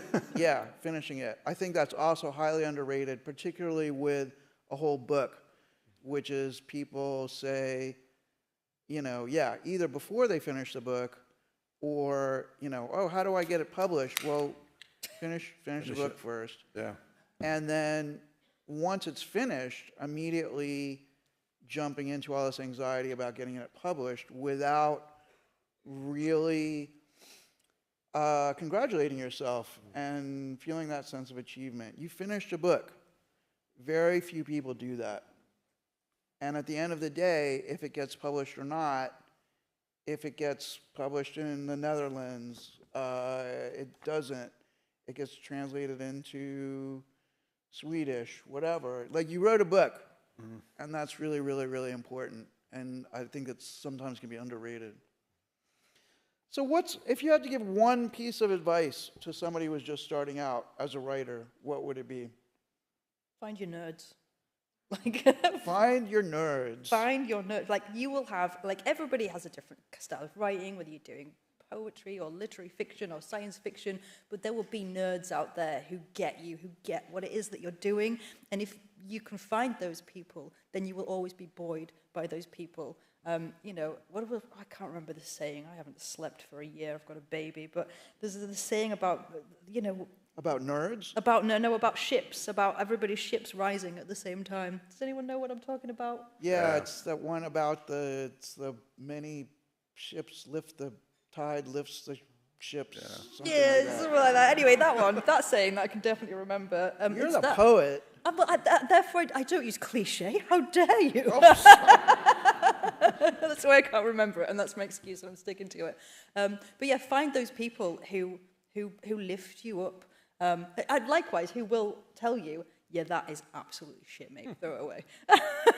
But if you can find those people that you resonate with, for me as a neurodivergent writer, it's neurodivergent writers who can just give you that honest feedback. But so the poem that I used, that I won the Creative Future Award for, had a terrible title. And I took it to my editing class, I took it to my nerds, and they suggested a really long title. So the poem is Maslow's Hierarchy of Needs according to a 16-year-old girl laying on a single bed staring at the ceiling in a homeless hostel. And that was their idea. And I think that's why it won, because it's preposterous, but it's really like, it makes you notice. So yeah, find your nerds that will tell you, give you that good piece of advice. I think from a poetry perspective, I'd say keep reading contemporary poetry until you find the writers who speak to you and make you want to write. Because I think that you can't really be a writer without being a reader. And I think that doesn't have to be an expensive thing, because I think some of the most beautiful and innovative journals are online and free. So I'm just going to do like a very short recommendations list, if that's all right. So my favourite are The Margins, Young Poets Network, Wildness, The Offing, Frontier Poetry, Amber Flora, The Willow Herb Review, and Harana. So yeah, they're my favourite places. I think finish it. Yeah, definitely. It's underrated, finishing it. Whatever it takes to drag you back to the project, just whether it's cake, whether it's other rewards, whatever you need to do, make yourself sit down and finish it, because that's when the magic happens. You know, you don't know what's going to happen. And when I look back, you know, I gave up and I walked away from my book so many times, and I'm so glad that I went back to it, because it's changed my life completely. I'm a full-time writer now, which was way beyond anything that I ever expected. And so when you finish a project, it then has the ability to take on a life of its own, which is something I never considered. But my book is out there now, like doing its thing, and I'm at home with my feet up, which is quite good. I've got a few short things. I would say, as you said, be a reader as well as a writer. So particularly read in your genre. So if you're writing a thriller, make sure you read thrillers. If you're writing a children's book, make sure that you're reading children's books. So I started writing a children's book earlier this year, and I thought that the books I used to read as a child, the Enid Blytons, the E. Nesbits, were going to cut the mustard. They don't. You've got to read contemporary fiction in your field and really get into that world. The other piece of advice I would say is, when you're writing, whether it's a short story or flash fiction or a book, come in late into your story and leave early. So don't spend 3 chapters writing about how beautiful your setting is. And actually any paragraph or 2 that you write that you're really proud of, generally I would say cut it, because it's not going to be doing any favours to the story or the plot. So don't be scared to go over your words and edit. And the third piece of advice I'd say is be really open to feedback. So I'm just doing a course in the evenings on musical theatre. So I write the music and I'm working with various people who are writing lyrics. And honestly, every lyricist who has said, I'm not precious about my words, and they really have been. I mentioned one word has got to change, and the fit they've thrown. You can't afford to be a writer if you can't get feedback, because, especially feedback from people in the industry or from other writers, because they have a valid opinion, and they're not saying that what you've written is rubbish, but it might be expressed in a better way. So don't be too proud of your own words. Accept that every draft is just that's a draft, and that by taking on feedback, it'll get better. On the same side of that coin, don't ask for too much feedback. So don't have 10 people feeding back on your story, because they will all think differently, and then it becomes really hard for you to choose which advice that you're going to go forward with. So yeah, just be open, read widely, and when you're writing your stuff, come in late, leave early. I think on that, knowing when to ignore feedback is really important. Yeah. Joelle Taylor fed back to me on my poem for the anthology. I was like, I think you can cut this. And I just went, no, you're not wrong. You're not right. And I didn't. And I'm really glad I didn't, because the things that I was saying there were really important. So it was genuinely scary to do that, but I did it, and I'm glad that I did.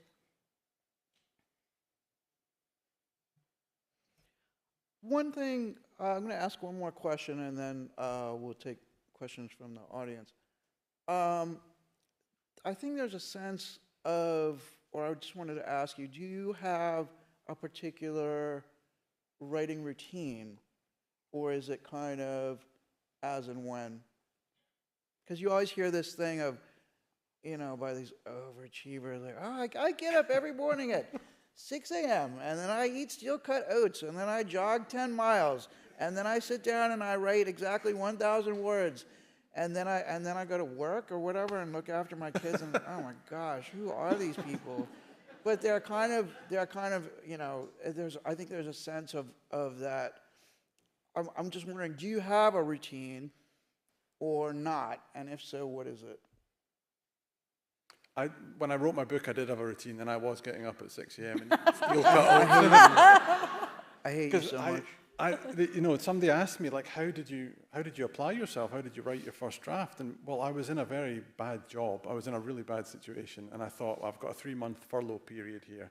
And so I got my head down and I did it. But it's very difficult now. I look back at myself then, and I don't know how I did it. And I certainly don't do that now. And I think it's really important to take on advice. Of course it is. And I think it's important to,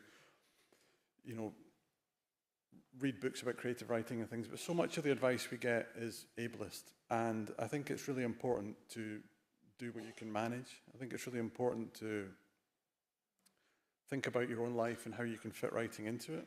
And, I was 40 before I started writing my book. And one of the big reasons I didn't start writing is because what I read in these books and on these websites didn't match my life at all. And, we have an idea about writing as being, you've got your leather-bound moleskin and your fountain pen and your cup of coffee and your steel-cut oats, of course.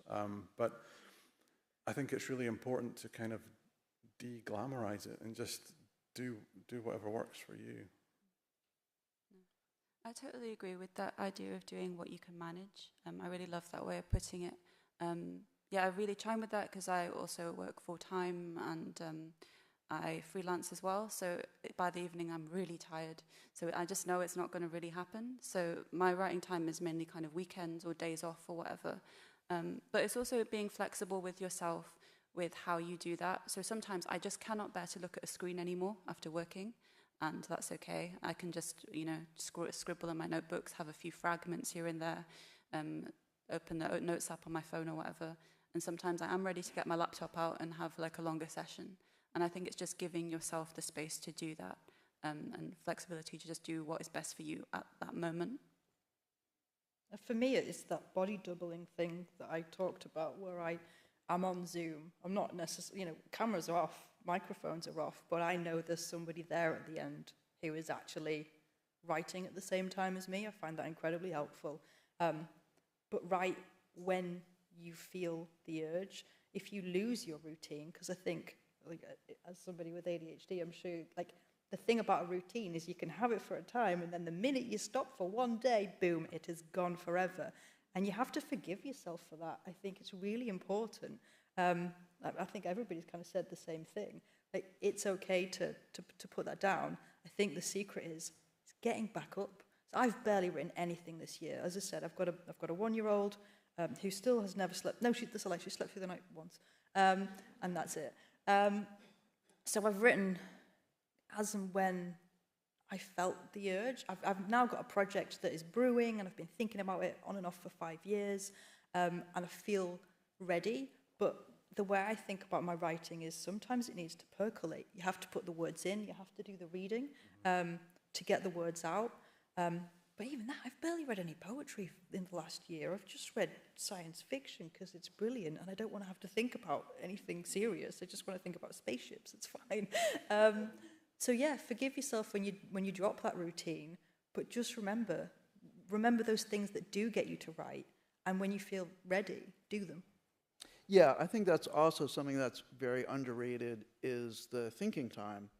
You know, oh, what did you do today? Well, you know, I went shopping, I did the laundry, and this and that and the other thing. But you're still thinking about the work, and I think that's highly underrated. Just sitting in front of at the desk is not. That's not where it doesn't all happen there. It's very difficult to judge what you're doing unless you can get distance from your work. And there's no easy way of doing that. You just have to put it away and go and do something else. Yeah, that's true too. I agree with all your points. So I would say, don't get drawn in by people on Twitter who say, yay, 5,000 words done today. You don't know what 5,000 words they've written, whether they're telling the truth. It could be 5,000 rubbish words. It's a shopping list. It's a shopping list, and it's plain showing off. Don't be drawn in. I would say that what works for me is to try and write little and often, just so you stay in that world of the writer's world, because I find it quite difficult. If you have normal jobs, which most of us do, 4 or 5 days a week you're doing normal job, and maybe at the weekend you sit down and you write your words. It can be really hard to get back into that world if you're only finding the time at the weekend. Even if you write, 100 words, 200 words every other day, every 3 days, every 4 days, just to keep your hand in. And the thing that I tend to do is, so I'll work at the weekend on my book, on my stories, and I'll treat it like a normal work day. So I'll sit down at 9 and I'll finish at 5 and I'll have breaks. That's not always a productive time, so I'll be wasting time on the internet and going and making a cup of tea, having a fifth biscuit, playing with a dog, all these things that are time-wasting things that we all do. That's fine, don't beat yourself up about it. But I find quite useful is to finish a day's writing in the middle of a scene or a paragraph or a section or a chapter where you're really into it, so that you can pick it up easily the next day. You can just literally go, oh, exciting point, and keep going. Somebody else, of course, might think, oh, it's too exciting, we're going to keep going until the words have left me. I find that harder. I'd rather come back knowing there's an exciting point that I'm going to just start off with. And that's always worked with me. But yet, don't get drawn in by all these showy-offy people who are saying 5,000 words, yay. No. Thanks. So let's take, we have about 10 minutes for questions.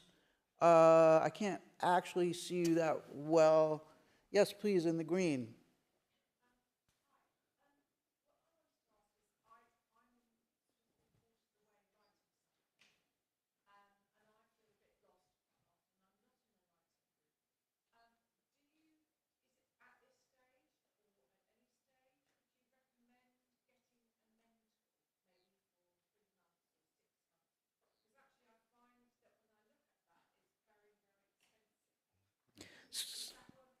So the question is whether or not you should get a mentor even at the early stages of your work. Well, personally, I would say push on and finish it.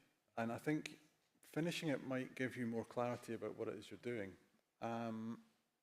Of course, if you have the money and you want to do it, a mentor could help as well. But I found so often in the writing of my book that the best way to generate ideas and to generate clarity about what I was doing was just to keep writing it.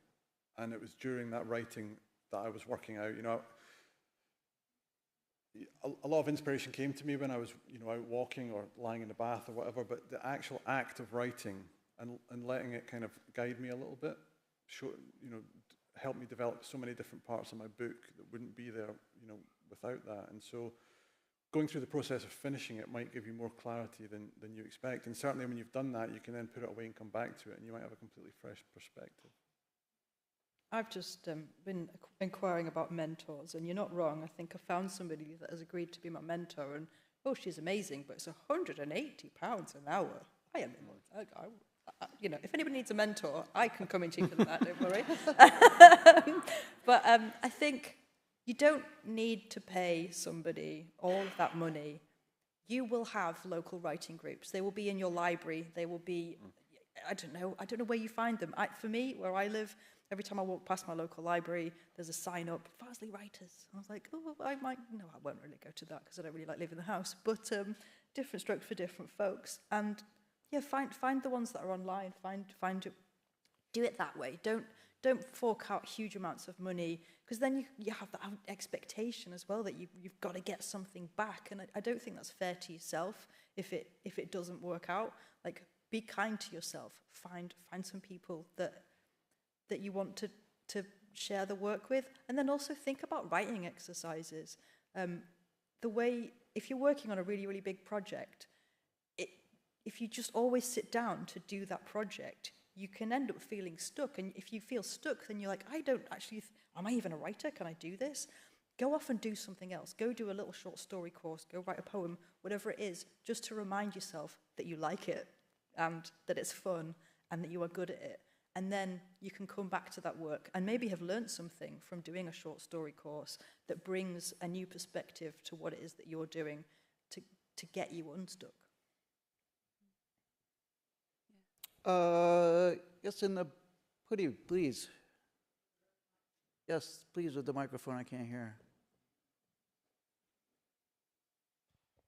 Cool. Oh, that's you, Francis. Oh, yeah. Hey. So you kind of alluded to it a bit when you were talking about feedback and editing. My question was, when going from your own writing to publishing or just getting it accepted by a mag or something like that, was there anything within the actual writing itself, so not in terms of your practice, within the actual writing, where whether it was stylistically or thematically you had to make compromises or sacrifice something within that to get it that far? Or have you, for the most part, been able to stay true to the intentions you had at the beginning? Oh, that's a good question. So in the process of going from finishing the piece and then having it published, whether in a book or a magazine, did you have to make compromises in the editorial process? Oh, I can take this one if that's all right. Yeah, you have some good ones about this. Yeah, this is honestly. So Northern Boy first draft that I wrote were like 150,000 words, which is an enormous amount of words for a book that's not a fantasy or historical book. So I always knew it was bloated and it's going to have to be edited. So then chopped it down to 90,000 words. Then my agent said, oh, actually, this book just stays in the world of a 10-year-old boy. We want to find out what happens to him. And I knew he was right because I had a sinking feeling in my stomach. I thought, oh, no. Because then you know it's going to involve a lot of work. So then I had to take out 30,000 words from a 90,000 thing that I'd already edited severely, and then write 30,000 new words if the character was a 30-year-old boy, a man, and a 50-year-old man. Things that I really hadn't wanted to do, that in the back of my mind I kind of knew that I maybe might have to do at some point, but hoping that no one else would see this. No, agents and editors can sniff out an underwritten story way faster. No, honestly, there's no escape. So then that's where some level of feedback you have to take on board, because especially if you hear that message a few times, so he said it, and an external editor also said the same thing, but what happens to this boy at the age of whatever? And at that level of rewrite, that's quite considerable, and you would probably only do that if somebody had already taken the book on in some form, because when you're doing that amount of rewriting, you want to know that it's going to be published at that end. And it was going to be, of course, at that point. So, yeah, honestly, some things, some battles are not worth fighting because you know in your heart that they are correct. Other battles are smaller battles, so they might say something like, oh, you've got 3 sisters, do we need all 3 of them for the story? And actually, you might do because all their characters are slightly different. Or you might feel it's a hill not worth dying on. Some things, it's a completely subjective thing often, and what you think is important, they might not think is important. So you have to argue your case for it. And sometimes you have to be really mindful of things like language and how that changes. So my book is set in 1980, and I was using like insults in the playground that we all used at the time. These are not acceptable now, even though you're claiming it's still in 1980, because we readers were not in 1980. Sometimes you've got to listen to people who know more about the industry than what you do, because they will say, but if you continue with that language in this scene, it'll exclude certain readers. So that I found fascinating, because that wasn't something that I'd even thought about. I just thought a book set in the period of 1980, you would write how you used to talk in the 1980s, but no, it's still edited carefully, it's curated. But yeah. I think it pays to have a very loose grip on your writing. I think if you start becoming very precious about the things you're writing about, you're going to run into trouble, because when an editor gets hold of your work, they'll want to change it. I mean, my finished book was 120,000 words, but I probably wrote about 800,000 words to arrive at that. And so there's a lot of rewriting, a lot of bits that were pulled out and scrapped and done again from scratch, and you need to prepare yourself for that. So put yourself into your writing, but you also need to take a step back and just let other people, deal with it. So how does that work on the poetry side? Oh, yeah, I can add something about that. So I'm Vietnamese, Chinese, British. I have a lot of cultural markers in my work that not everybody will understand. I use Vietnamese and Chinese language, and that's one of the things I absolutely won't compromise on. They stay. If an editor or whatever has a problem with that, if they say something like, oh, not everyone will understand, I might agree to have a note at the bottom. I might agree to have translations at the back. That's fine. That's a way around it. And yeah, I'm happy to do that. But yeah, taking it out wholesale wouldn't be something that I would do. And I think when you're thinking about edits like that, just think about who you're writing for. So for me, I was thinking, I'm writing for kids like me, right? I'm writing for kids who have these experiences, have these family histories, and it's important that they see that reflected in my poems if they come to them. So yeah. So I've got 2 different publishers. I've got Colin at 9 Pens, and Colin just puts the book out as you send it, which is great. And then there's Aaron over at Broken Sleep, and he sent back our manuscript marked up. I mean, granted, it was just taking out the ands and the its and the. But I tell you what, I appreciated it so much, just to have somebody with that distance to just to sharpen the work, to make it more vibrant, was great. So yeah, but other than that, I mean, it's like I've said, it's poetry, it's cheating. There's only 40 lines maximum, really. So what is there to edit? And I think when you're a poet as well, every word is doing something. That's the whole point of poetry. Therefore, editing it is different, because you can't take a paragraph out and go, well, that paragraph, that darling, that is my paragraph, can be removed, because you've already said something in as few words as possible. So hopefully you've said them in the right words. Thanks. I think that might be, we can take one last very quick question from, I can't see, can you pick somebody? Thank you, hi. I just wanted to find out, because one of the things that Iqbal was talking about was because I've literally just started, I've just written 2 chapters of something and I've got stuck. Only because of the confidence thing that we talked about earlier, and whether or not it would be accepted by somebody that looks like me to write something that is not about Black people's pain. It's very much, and that's very much, to me, very trendy, but when it's come to something like behavior like love and laughter and all that stuff, I've been sort of, well, it might not, don't know, and all that kind of stuff. So I'm really trying to find out about whether or not, because that kind of stuck me, got me stuck, and I think I thought, do I do this? Do I do the stuff that's painful? Because that's going to be accepted? And I think that what you've told us so far, and it may or may not be a question, is that to just stick to what it is that I want to write, because it's about my it's not a biography, but it's about life that I know that's other than Top Boy, if that makes sense.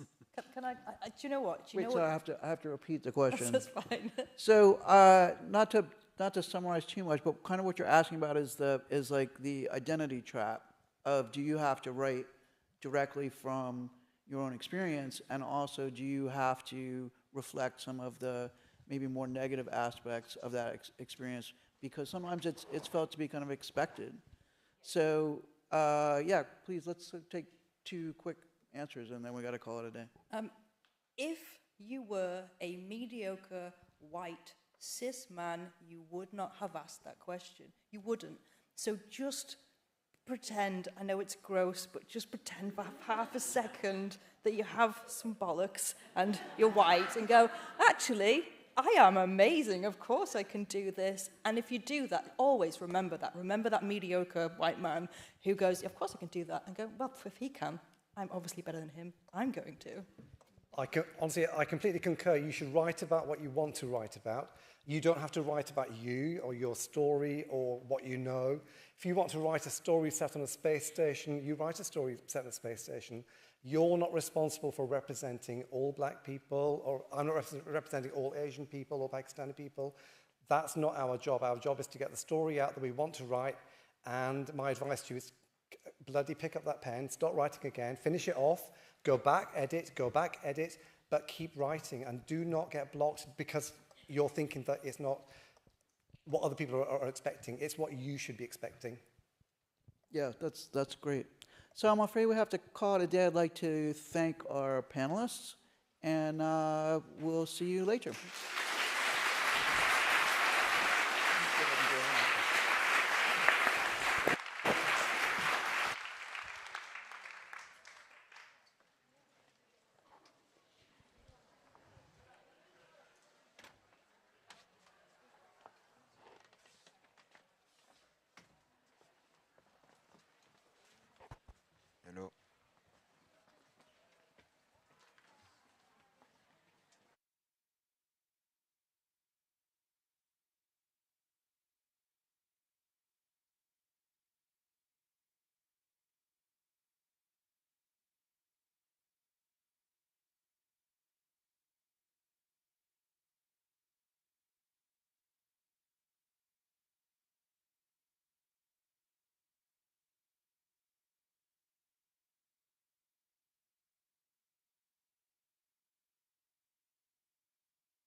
So, good afternoon, everyone.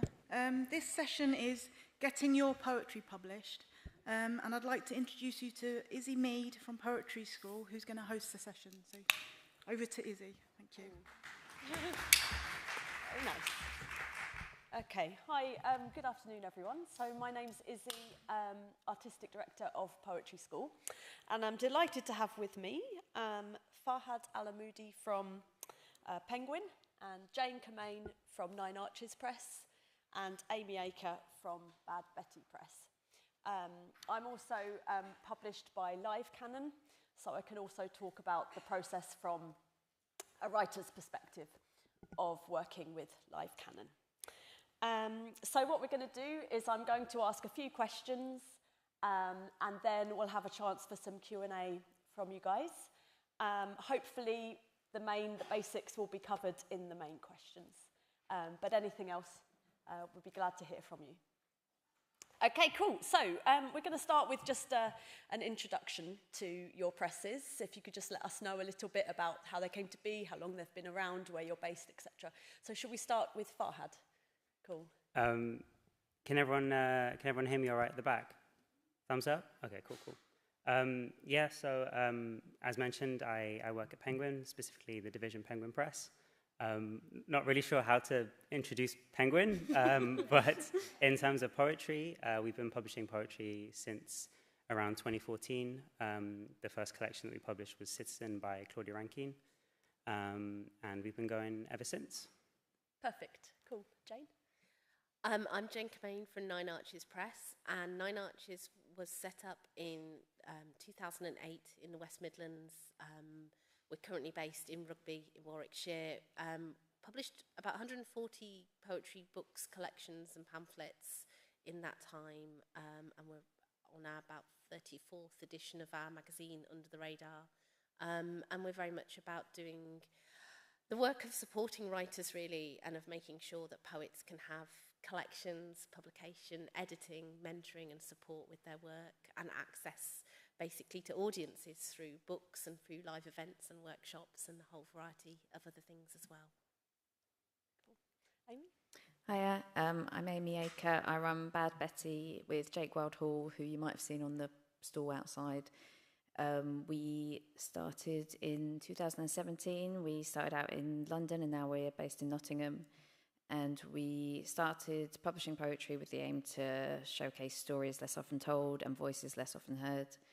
And we run a program of live events, like we do a live poetry tour, and we publish collections and pamphlets and anthologies. Perfect. So really exciting opportunity to hear from the publishers themselves. And these are, some of the best presses that we have in the UK. So really hope that you're taking notes. It's a lovely opportunity. Okay, so we're going to start with the question that maybe lots of you have. What is the process in approaching you with poetry manuscripts? So if I just talk from my experience as a writer with Live Canon run an open pamphlet competition every year, which I entered. Wasn't the first time I'd entered. So that's how I got into working with Live Canon.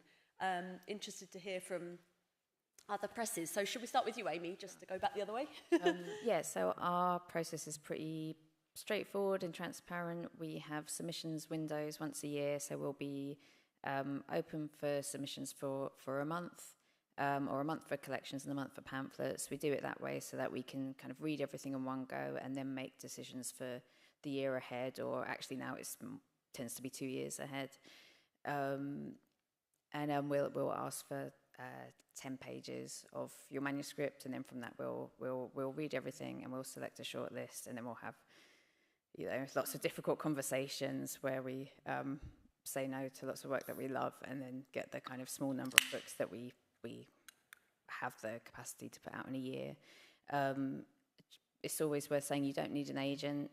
You can come to us through an agent. We have taken on poets that way, but it's not something that that is necessary. When we're open for submissions, we put all the guidelines on our website, so you can find all the information on there.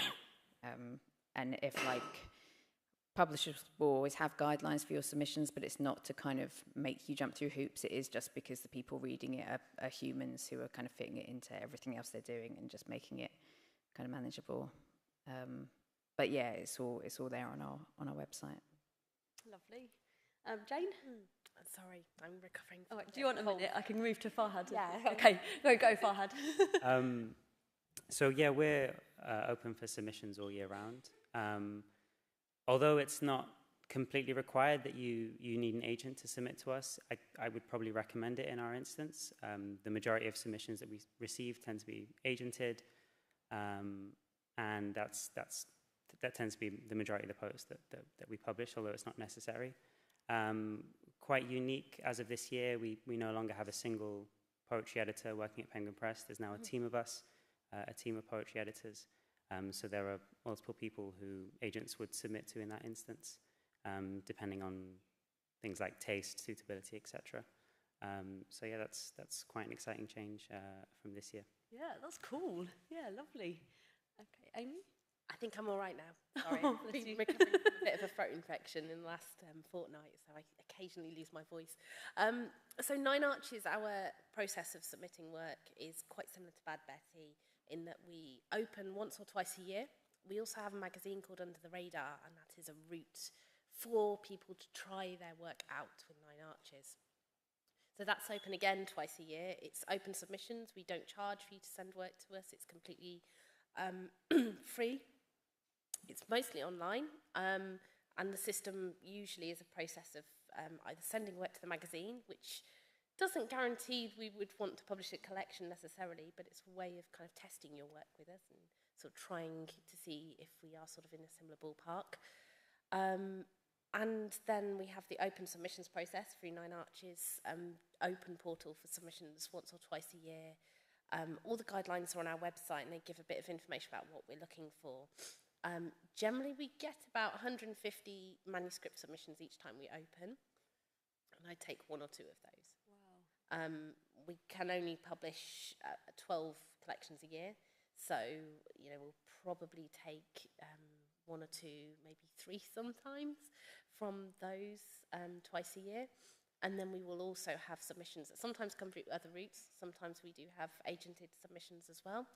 And sometimes we do have submissions where I just really like somebody's work and I have enjoyed reading or hearing them perform, and I'll write to them and ask if they would like to send me work. So sometimes that happens too.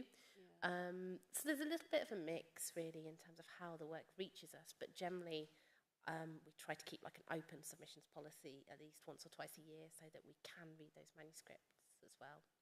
That's wonderful. I love the open submissions policy. I think poetry is quite unique in that sense, actually. Cool. So a couple of things from this.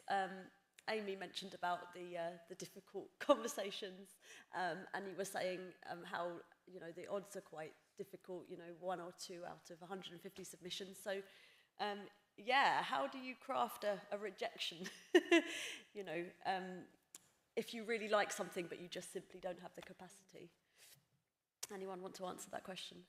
I think this might sound like an obvious thing, but I think it's really important to remember that a rejection of a particular poem or particular manuscript isn't a rejection of you as a writer. It's not a sign that you should give it up and do something else.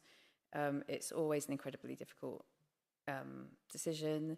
There's always you might be sitting on 20 fantastic manuscripts and you can take 4. Sometimes something's not right for the press. Sometimes your work is more suited to a different press. Sometimes it's not right for the press in that particular window just because of what else they're taking that year and wanting to make sure that the list is diverse and varied. There's a lot of things that weigh into it. So it's very often you're saying no to a book that you love. We were just talking about this in the green room. So it's never as simple as this wasn't good enough.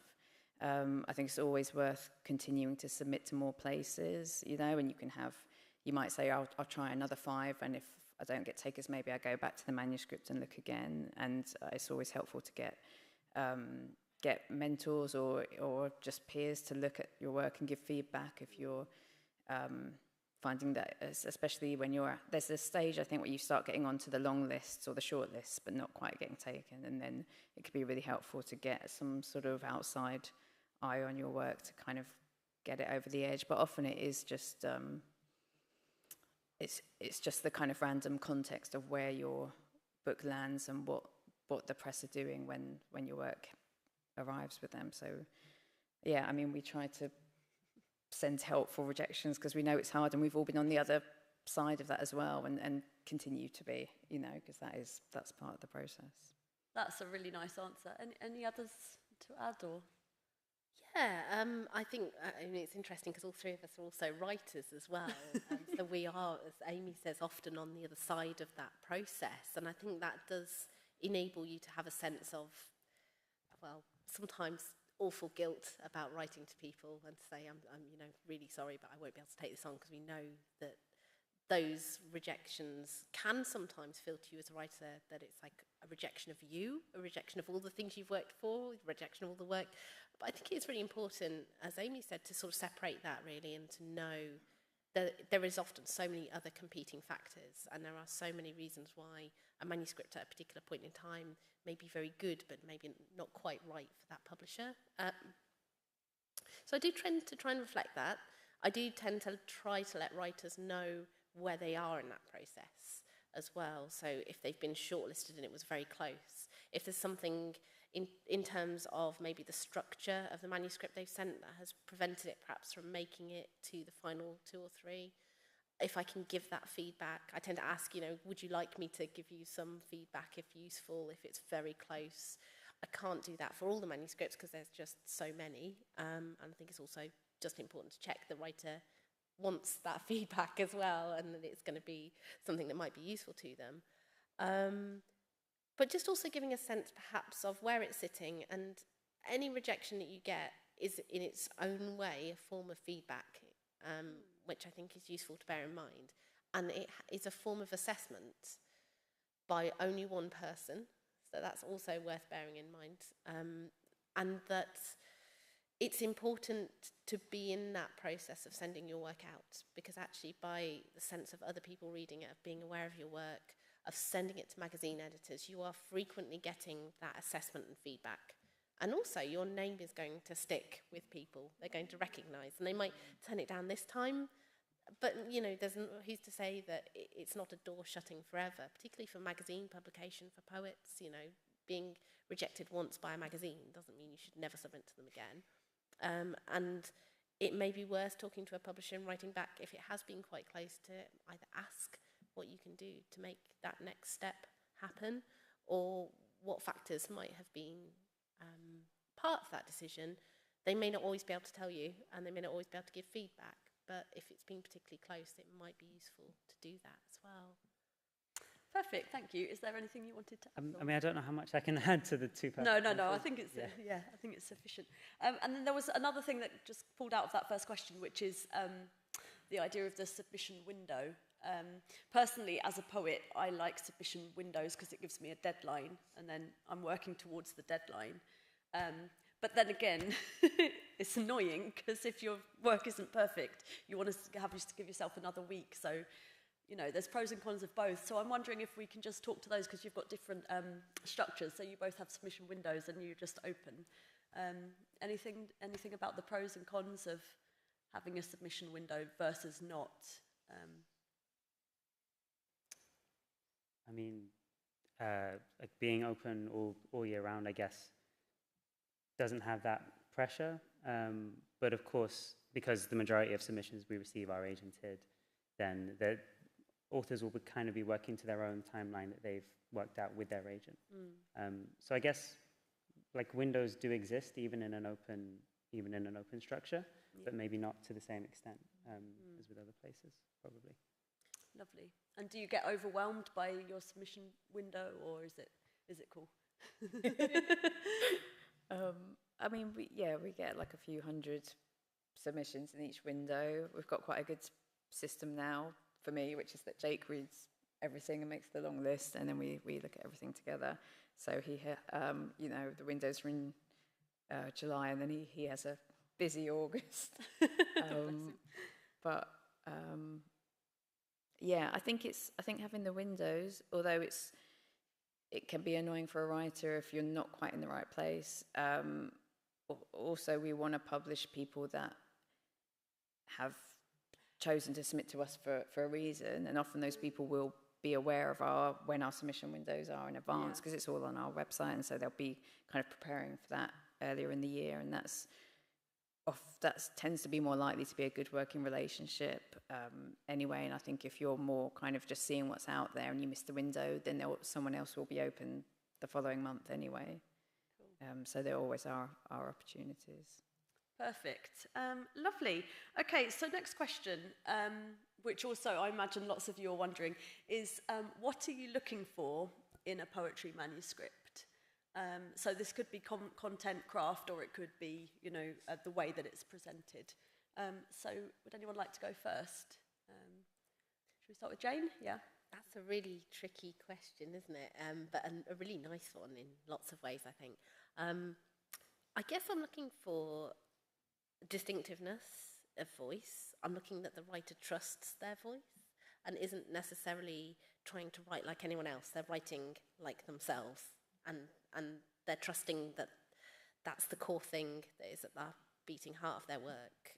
And I always think if I read a manuscript and a couple of days later I'm still thinking about it, the poems have stuck with me, that there's a sort of sense that something is really memorable about it, that it calls me back, that it can survive repeat rereadings, and there's still something that I want to excavate in the poems and spend time with, then that for me tends to be a sign that I feel quite excited about the manuscripts. And I think I'm looking for that sense that the writer has been deliberate as well in their decisions about what they've put in, about how they've written the poems, what forms they've used.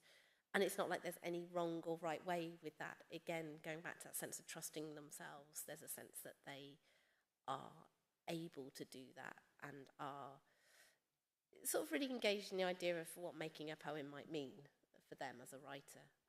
That excites me. Oh, wonderful. Farhad, anything you look for in a poetry manuscript? Yeah, I mean, just to echo everything Jane said, and also maybe to add something maybe a little bit transformative, something that really moves me, something that transforms how I feel and think about whatever the subject matter or subject matters of that particular collection might be. Voice is really important. Some kind of originality or style or aesthetic that's quite ambitious or quite different. Something that just really kind of gets me out of my seat. I'm quite open-minded. I think all editors are very open-minded. So yeah, it's something that's going to kind of transfigure or transform the imagination, the intellect, the spirit, whatever it is. Wow, cool. Amy? Yeah, those are such great answers. I really agree with all of that. And I think this thing about voice, it can be quite hard to explain or to understand what that is when you're, especially when you're working on your first kind of full body of work. And I think often when a manuscript almost gets chosen and then doesn't, it's sometimes the thing that stops it getting over the line is when, say, you can see someone's influences too strongly in the work, or whether it reminds you of other work. And so it is that thing, as Jane was saying, of really trusting your own voice and trusting what you have to say. And it might be that you need to spend some time really exploring what that is and what your voice is, not just in terms of how you write, but in terms of what you write about and what you want to shine a light on and what stories you want to tell, and how you can do that in a way that no one else could do. That is only your way of saying it. And I think you know it when you read it. Like this conversation, this question comes up a lot, and it's always hard. I've spoken about this, I think, before with Jane and other editors, about how it's just that feeling when you read a manuscript and it just kind of, you just kind of fall in love with it. But I think it is that that kind of uniqueness and that feeling that someone has really gone deep into who they are and what that means for their writing. And we all obviously take on influences from around us all the time that make our work stronger, but then there's, I think, a kind of a shedding of that where you refine that into where you're coming from and your kind of worldview. Wow, interesting. So what's coming up really is this idea of something that's transformative, something that's unique, something that's your own voice. I guess to know that, you would have to know the general poetry landscape, do a lot of reading and know how you might be different. So you've, as Amy says, you've got your influences, but then, and you're writing into those, you know, you're experimenting, emulating their different styles, but then at some point you know your voice. So I guess what I'm getting from this is you have to know a lot about the poetry landscape as a basis in order to see how you're unique. Would you agree? Yeah, do a lot of reading. And I might do some crass advertising of poetry school if you want to do our courses, but I won't. Although I Poetry just did. school is brilliant. Yeah. Highly recommend. 5 stars. Excellent. Cool. So what advice would you give to poets just starting out? So maybe not at the point of having a collection, but wanting to have a collection in the future. Do you want to start, Amy? Yeah, I think it's kind of what you were just pointing towards, like immerse yourself in the world of poetry as much as you can, in the community, join a group or a class, or, you know, if you haven't got money to spend on a class, then, you know, have a group of friends that you share poems with and get feedback on, and go to open mics and events and just absorb as much of it as you can and read. It's all kind of straightforward stuff, but I think often when people are starting out, like, you're so excited by your own writing, sometimes you forget that you need that input as much as you need to put work out, and that's the thing that will kind of make you realize what's possible. Yeah, I remember when I started going to poetry school workshops, and you know, it was great bringing in a poem and getting feedback, but the best thing was reading other people's poems and really becoming aware of what you can do with this art form and how kind of multifaceted and expansive that is. Lovely. Farhad? Yeah, echo, yeah, workshopping is a really invaluable resource. That tight-knit community of people who are going to challenge and push you and encourage you, I think is really valuable as well. The other thing I would add is read widely, read curiously, read things that are in your wheelhouse, read things that you hate. Just kind of read as like widely and diversely and curiously as possible, because I think it really enriches your writing, and I think it kind of gives you permission as well to like enter yourself within the lineage of writers that are out there, whatever traditions you're writing in, or whatever like genres or themes you're writing in. You kind of can help. It helps you kind of like insert yourself within that tradition, which is really permissive and wonderful. Yeah, I think that's what I would add. Lovely. Actually, that reminds me of something. I was on a course with Don Patterson, and his advice was read bad poetry. So you know, so you know what good poetry is. However, that's quite subjective. I like the way you said poetry that you hate, because it's more about your own understanding what your own likes and dislikes are. That's great. And Jane, anything about what advice you'd give to poets just starting out? Yeah, I think that's really good advice in terms of reading, and to do that work of reading widely. That is so valuable, because what you're doing is you're finding sometimes the things that will be touchstones for you as a writer for years to come. I can remember first encountering Alice Oswald years and years ago with her poem Dart, and just thinking, oh, you can write a poem in the voice of a river? Brilliant. Okay, I didn't realise I could do that.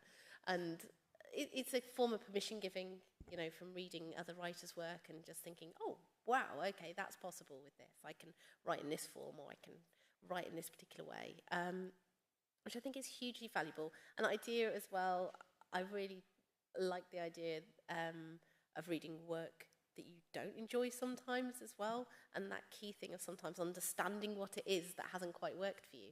And sometimes I found those poems that I haven't enjoyed, I've sometimes gone back to them a decade later and seen something different and appreciated them in a different way, which is also great for you as a writer to see your own development and change, and also to understand the things that just don't work for you. So you don't have to spend time necessarily doing something because it's something somebody else has done. If you don't really enjoy writing that particular mode or that particular way, you can understand and appreciate it, but you can also say that's not kind of how I want to do poetry. This is something that really interests me.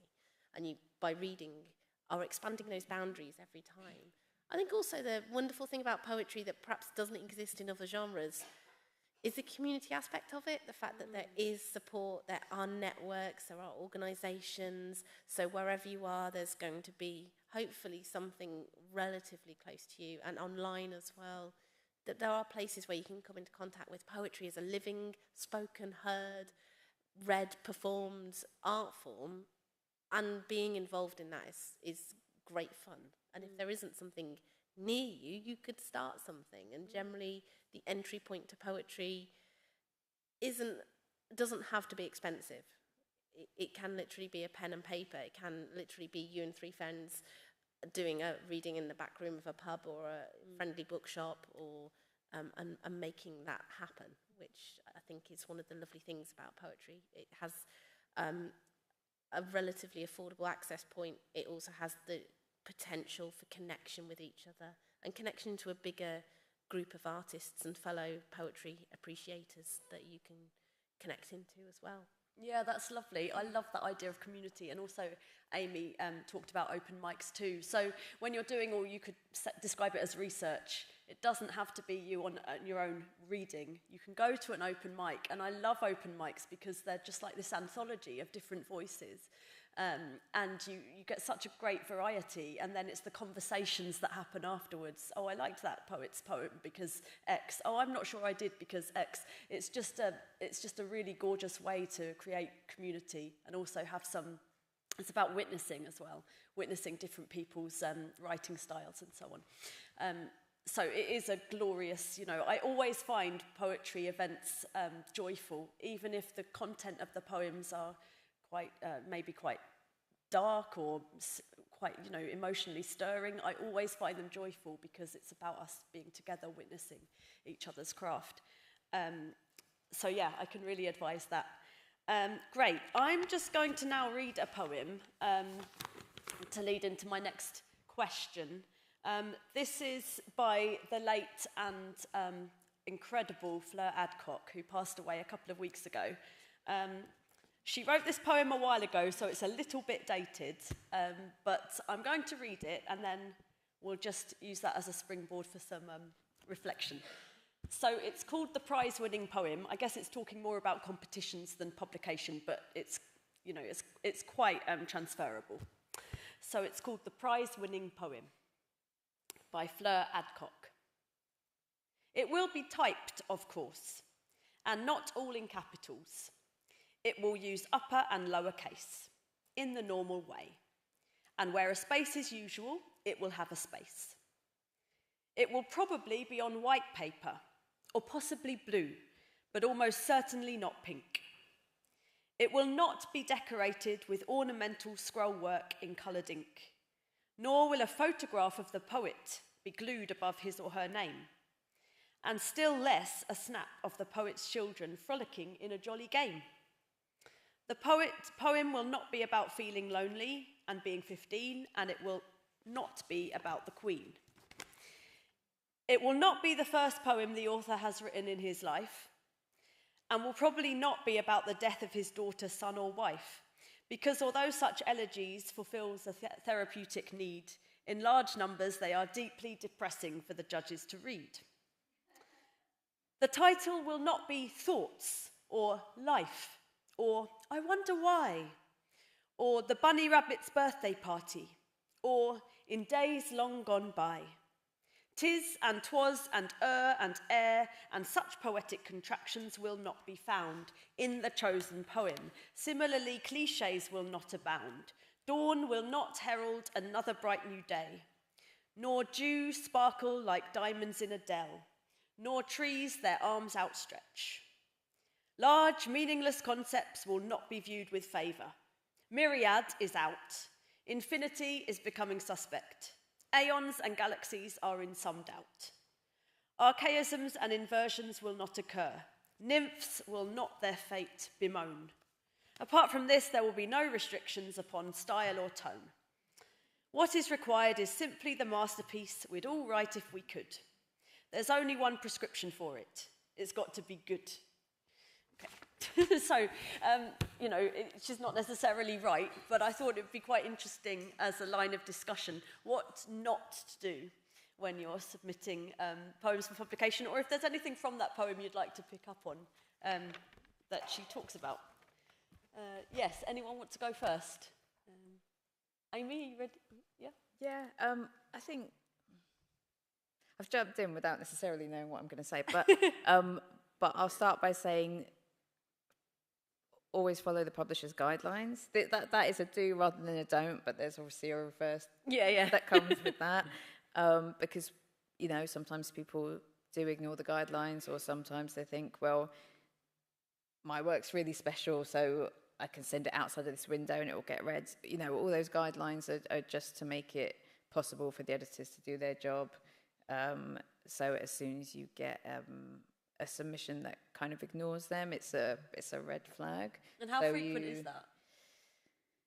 There'll be a few of them in every window or out of the window, because like the most common thing, I suppose, that people submit, you know, when you're not open for submissions. Okay, you know, if someone submits and they haven't, they've kind of just picked your name, you know, they've not taken the time to know who you are as a press, who your editors are. That sort of information is usually pretty easy to find. So it's, you know, if you can address the submission to the editors by name, if not, then dear editors. But the worst one that comes up at all of these panels is dear sirs. Do not do it. I am a woman. Many great indie presses are edited by women. Just don't do it. It's easy to avoid. I'm interested. Does that then cause the Horns effect and you're not going to read the poems? Or? We might read the poems. But it's not a good idea. It's not, like, the thing is, I think people, it's a small number of people that will kind of make these mistakes. Most people will actually really agonise over how to write the cover letter. And the truth is, well, certainly in our case, it's not rocket science at all. Like, you don't need to wow us in the cover letter. You don't need to dazzle us by kind of telling us what your book's about. All you need to do is kind of not get in the way of your work by pissing us off, basically. Like, we just want to get to your work. We just want to open that attachment and see the words. Brilliant. Jane, anything? Yeah, I think that sense of anything that sort of impedes your work as an editor when you've got 100 or 150 or 200 submissions to work through, generally it's the things you notice that you don't appreciate. So if it does hold you up in reading the work, then that is something you're going to notice. And if it is something like a dear sirs, or ignoring your guidelines in some way. So I think simply just follow the guidelines. Don't worry, again, to reflect what Amy was saying, too much about the cover letter. In fact, so often I've read the poems first and then gone to the cover letter. I'm sort of usually just have puppyish excitement to read the poems. So I tend to dive in and read those, and then if I'm interested, I think, let's see if there's a little bit more about this writer. If I've not heard of them before, I'd be interested to see where their work's been, or what they have to say in their cover letter about their collection, maybe. But those kind of things, keep them short and sweet, and just give us things that are useful to know about. Tell us what you're involved in. More than anything, an editor wants to know that you're active, that you're part of the poetry world in some way, in a sort of self-motivated way, whether that's by, sort of sending your work out and being published in magazines, or whether it's by being involved with open mics, or even like a local feedback group, or you've read at a festival. Tell us those things, because they're really good to know, because it tells us that there's a hinterland as well. And also, sometimes it's really nice when somebody says, by the way, I'm actually, a paramedic and I write poetry, or, I work full-time as an engineer, and poetry writing is something I've been doing for the last 5 to 10 years, and doing workshops or whatever. Sometimes that detail's really nice, because it just says, this writer is thinking about themselves and what they have to bring to the work as well. That's interesting to know about as well. But generally, actually, don't worry too much about those things, because really it's the poetry that matters. And I think in terms of submissions, and funny enough, that Fleur Adcock one really wanted me to go away and sort of like a challenge to write a poem with aeons in it. So it's interesting, isn't it? I do think as well that we can become so worried about all the shoulds and mustn'ts that sometimes it gets in the way of the creative work. So again, getting out of our own way a little bit with things, and just getting on with writing some really good poems and not worrying too much about whether we've got a shard somewhere in there that the editor may not like, or an aeon. You know, if they're good poems, they can survive the odd shard and aeon. So, and iridescent is apparently another one. But yeah. I've had people say that you shouldn't write poems about the moon, and I think I think you can write about anything you want to, as long as you do it in a way that's you. You know. Yeah, I think you can make anything work, really. An urban fox is another one. Apparently, there's loads of poems about urban foxes, but there should be more, I think, because I love urban foxes. Farhad, anything from you about what not to do? Yeah, I mean, because over 90% of submissions we get are from agents, any advice I would give would be directed to agents, and I don't necessarily want to do that here. But I guess in terms of maybe what not to be concerned about as a writer based on the poem by Fleur, maybe don't worry too much about whether you're writing in like whatever the mode of writing is at the moment, or feel like you have to like follow any particular kind of trend. As everyone said, like, if the work is great, the work is great, and it is our job to edit. Like that is our role, so we can have some kind of we can kind of work on that. So don't feel like you have to follow whatever's popular at the moment at any given time. Oh, such nice people. Like, you've twisted my question to turn it into don't worry, don't feel. It's lovely. It's really reassuring. Add something that's a bit of a sort of lateral step, but it does relate to the question, is also be wary when you are submitting, and like if you get an offer from someone. There are some, I'm just thinking about, say, like hybrid presses, or there are some presses where, or sometimes an author's got in touch with me and said, oh, I've had an offer, but they've asked me to pay this amount of money up front for print run or editing or whatever. If you're going with a sort of self-publishing or a hybrid model, that's fine, but if that's not what you're looking for, a traditional publisher should never ask you to pay for them to publish you, basically, and they should be working with you and doing the editing and putting the time in to develop the book and create an audience for it. On the flip side of that, also be careful about how much you want to inquire about the deal at the start. I've had people submit and in the submission email kind of say, but I want to know about the royalties and what the deal is and when it's going to come out. And you can find all that out if you get the offer, and then you can still say no if it's not a good deal. But asking that before you've had any response can be put the editors off. Yeah. Interested in royalties in poetry as well. It's brilliant, though. Great. Okay, this has been fascinating, really interesting. And so now we have time for some questions from you guys. Before we do, I'll just say about questions. Can you make sure they are questions, not statements? And something that we can all benefit from. So I think there's a roving mic, is there? Is there a roving mic? Or we can just project. Okay, yeah.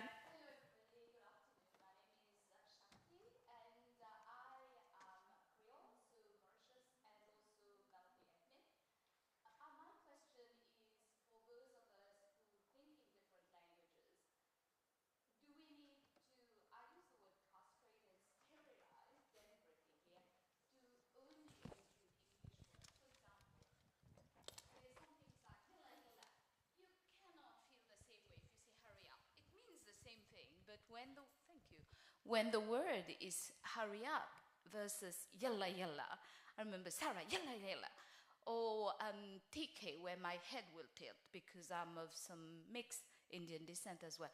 What's your stance in now and again throwing in one of my original languages because there's no other way I can resonate that same feeling in an English language? Okay, thank you. I'm just going to repeat the question for the transcript. So really interesting question, actually. So what's your stance on including languages other than English if there's no other way that you can translate the word? Yeah, we've done this, but we do this quite often in our work. We'd absolutely welcome that. And it's not, I don't think it's even a question of there's no way to say it in English. It's, you're enriching the work with that kind of texture and that language So yeah, that comes up quite often in our books. It's not an issue. Cool, lovely. Anything else? I was going to say, I think it's pretty standard in poetry now to have collections that include multiple languages, especially when there is no direct translation for a phrase or word. And if that's the intention of the work, that's the intention of the work. I think it's pretty standard nowadays. Perfect, yeah. Mm-hmm.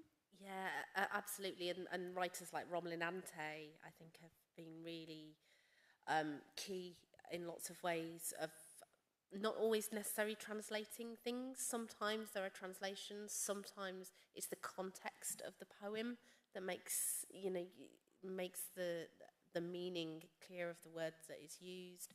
A writer I've worked with, Jennifer Wong, she's a Hong Kong Chinese writer. Sometimes she has included phrases that she has translated. Sometimes she hasn't. Sometimes the phrase is there and is not translated because sometimes it's partly about the context around it, and sometimes it's partly because she wanted that to be there. Literally, that was how she wanted the poem to be, and it exists in those different parallels of language as well for readers. So it's about honouring the intention of the writer, really, and making sure that that's the right thing for them. Lovely, very reassuring answer. Fantastic. Next question. So, is that your hand? Just yeah, white top. Yeah, here.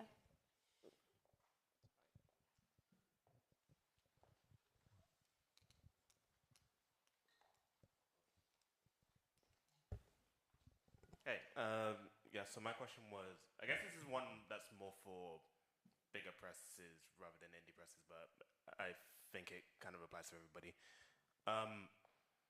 How important, when selecting manuscripts to potentially take into full publishing, is it that the poet who submitted has their work out there already in various places and they already have an audience for themselves?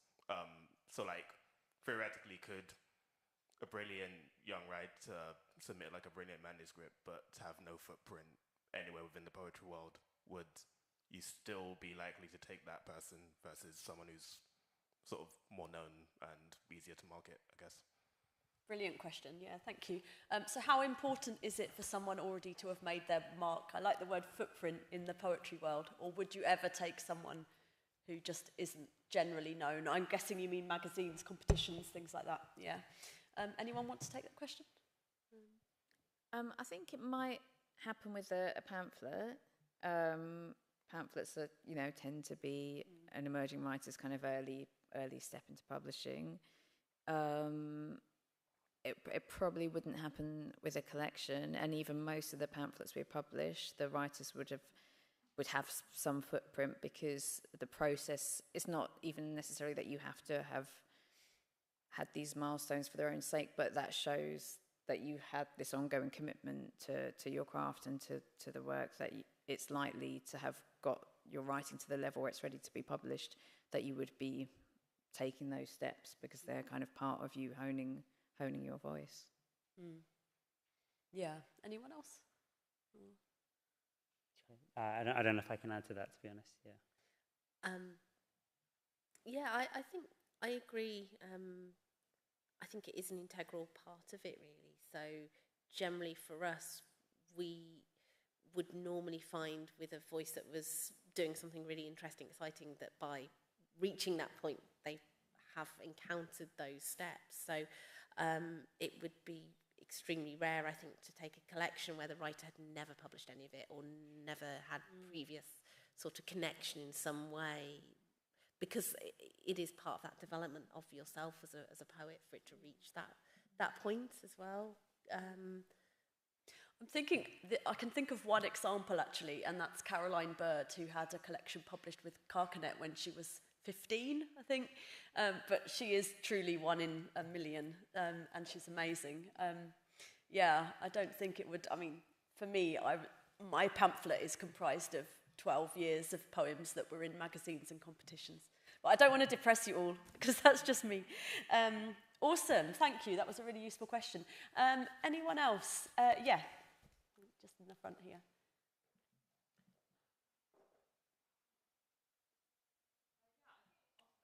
as poets, we're like working on individual poems and not necessarily thinking about how they might fit together as a collection. And I wonder like what your advice would be for someone who's trying to go from having a bunch of poems to making them work together as a collection. Like what makes you feel like this is not just a series of good poems, but like this is a good collection? Yeah, I really want to know the answer to this as well, actually, as someone who's written lots of poems about different things. So we're talking about thematic collections, to what extent it's important. If you're creating a collection, should it be thematic? But what if you have lots of different poems about different things? Anyone want to take that question? This is probably going to be quite an annoying answer, but I would say be open to the idea that your collection might not be the poems you've already got. If your poems are quite disparate, they might be part of your process of developing your voice, and then there might be another stage to come where you say, this is the collection I want to write, this is the heart of it, and now I'm going to write into that theme or that idea or that story so that I end up with something that's a cohesive whole. And that you don't have to do that. I know some poetry editors that are, very open to the sort of miscellaneous collection. Personally, I prefer to feel that a book really hangs together. Or I think there's a degree to which it will anyway, because all the poems have you in common. But often, I wrote a collection before I wrote the collection that was my first collection, and there was a process I was going through with those poems that I needed to go through. But the end result of that wasn't to then publish that book. It just kind of got me to a different place with my writing that then enabled me to write the next book. And I know that can be quite frustrating when you're really excited and you're like, I want to get my book out, and it's easy to look at what your friends are doing and think, right, I need to have a book out by this time. And I think just try to kind of enjoy the ride and the process, and to be prepared to kind of take that time to work out what your book is and what you want it to be, and then how you write into that. Amazing. Yeah. Anyone else? I think maybe just to add to that, I think maybe intention doesn't always make a collection. A collection is perhaps something that kind of reveals itself to you over the course of a period of time as you're putting those poems together. The miscellaneous approach, I think, is something that's, like, without getting too much into the history of, like, 20th century poetry, for example, like the miscellaneous approach, like, has had its time at various points over the last 100 years or so. But I think even if you look at those collections, there's something that really kind of draws them together, that kind of reveals itself as you read the work together.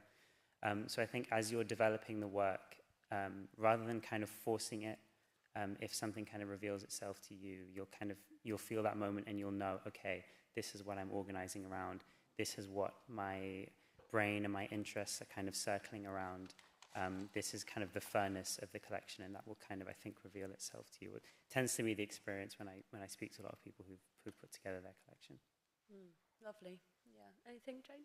Yeah, I think the idea of it revealing itself to you is really interesting. And I know lots of writers will frequently say, I'm really worried because I don't think I've got a theme, or I'm worried that they may be miscellaneous. And actually, generally, the poets that are worrying about it aren't the ones that generally are having that issue.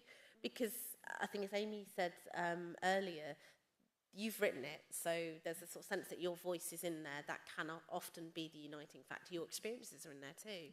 And I had sort of personal experience of this in my first collection. I took a very long time to bring it together. I felt really stressed that it didn't... I felt I should go away and go to a shed somewhere and create this first collection. And I hadn't realised that in the process of attempting to work towards that point, I'd sort of accidentally written it. And it was only when somebody else read it and saw that unifying aspect of themes that I couldn't see because I was too close. So sometimes as a writer as well, it may be really good to step back, to get somebody else to maybe give you feedback on what they think the themes are that are going to unite your work. And then thinking, it's all in the selection quite often. So then take out things that are maybe making it feel more miscellaneous, because these are like your test pieces that you've made, and they may not necessarily need to go into that full collection. You can take those out. This will allow you to kind of hone away the things that are, really at the heart of what you're trying to do as a writer. And once you can start to identify and spot those in your own work a little bit more, you will start to see the other poems that might sit around that kind of little kernel of an idea. And sometimes, you know, writers will go and write a collection on a concept, on one idea, on one thing that really is driving them, you know, maybe an experience or maybe a historical event or whatever it is. And sometimes writers won't do that, and that's fine too, but there will be something that unifies it. It may be something more subtle, but it will still be there. I think I'd be more worried of just, you know, here's 50 poems on 50 different subjects. That would definitely be something that might be much harder to place with a publisher. Partly as well, and not because I'm saying you need to think about the marketing, but you do need to think about your audience and readers. And if you go into a shop and a book says, this book is about lots of different things, you're generally not going to pick it up. But if a book says, I'm about this, this is my subject, generally you're going to be more drawn if that subject speaks to you. So thinking about your readers, and some of it isn't about changing the poem, some of it's thinking about how you change, how you talk about the poems, how you communicate what it is your book or your poetry is doing. Wonderful, such amazing answers. So thank you for that question. Brilliant. Any more questions? Yes, here in the middle. Yeah. Yes. Yeah. I think the mic is just coming. Sorry. Yeah. Hi. Thank you very much for all these great presentations and question and answers. My name is Pige Örer, and I'm a curator and writer based in London. I'm really interested in poetry and the fluidity of poetry into different disciplines such as contemporary art. And I'm also working with poets, forming exhibitions, forming different programs, including poetry. And I was wondering if about your vision to also embrace contemporary poetry from all around the world. And if this is the case, how do you interact with translated poetry? So you have been talking about like the presence, the visibility of poetry maybe in UK, but there is also poetry which is visible in different parts of the world, and when it's translated into UK, maybe it will be the first encounter with the readers here. So how do you kind of make a balance between, you know, this kind of interaction with international contemporary poetry? And my second question is more like a practical one. You have also mentioned that you get the majority of the submissions from the agents. So sorry, that's just from yeah. me. Penguin, yeah. Okay, from Penguin. Then it's maybe a question to you. And if this is the case, if this is something that you recommend or you think that it is, it's a way to move forward for the poets who do not work with agents, or I don't know, or you are also open to, you know, independent poets submitting proposals if they have a, you know, better chance or less chance not working with agents. Thank you. Okay, cool. I'll just do the second question first because it might be more cogent as it's just you really. Is it? How do you feel about agented as opposed to non-agented? I guess speaking, I guess for myself personally, I've received submissions directly from authors before, and I've received submissions from agents. I wouldn't necessarily say that I have a preference, although my advice for authors who want to submit to some of the major, like the big 5 places here in the UK, I would strongly recommend working with an agent for a number of reasons. But I guess, yeah, personally, I've received submissions from both. There's countless opportunities if you don't have an agent as well, like myself, for example, with the pamphlet competition with Live Canon, which is open. Cool. So your first question, which is really interesting. So the international contemporary poetry landscape, if you have a vision around that, if you do translations, and so on. So this would just apply to these 3 presses, but anyone want to answer that question? From Nine Arches' perspective, we haven't tended to publish poetry in translation, but rather out of a sense that I feel it's a specialism, and for us, I would be really cautious of doing something that was outside of my own specialism as an editor. I think there are presses that are really good at doing translated poetry. And for that reason, I've tended not for any reason other than simply it's not quite what we specialise in. Although we do work with writers who are writing in English as a first language, but often, like Jennifer Wong, that I spoke about earlier, Nina Mingya Powell's, writers who are coming from different locations in the world to write in the UK in English.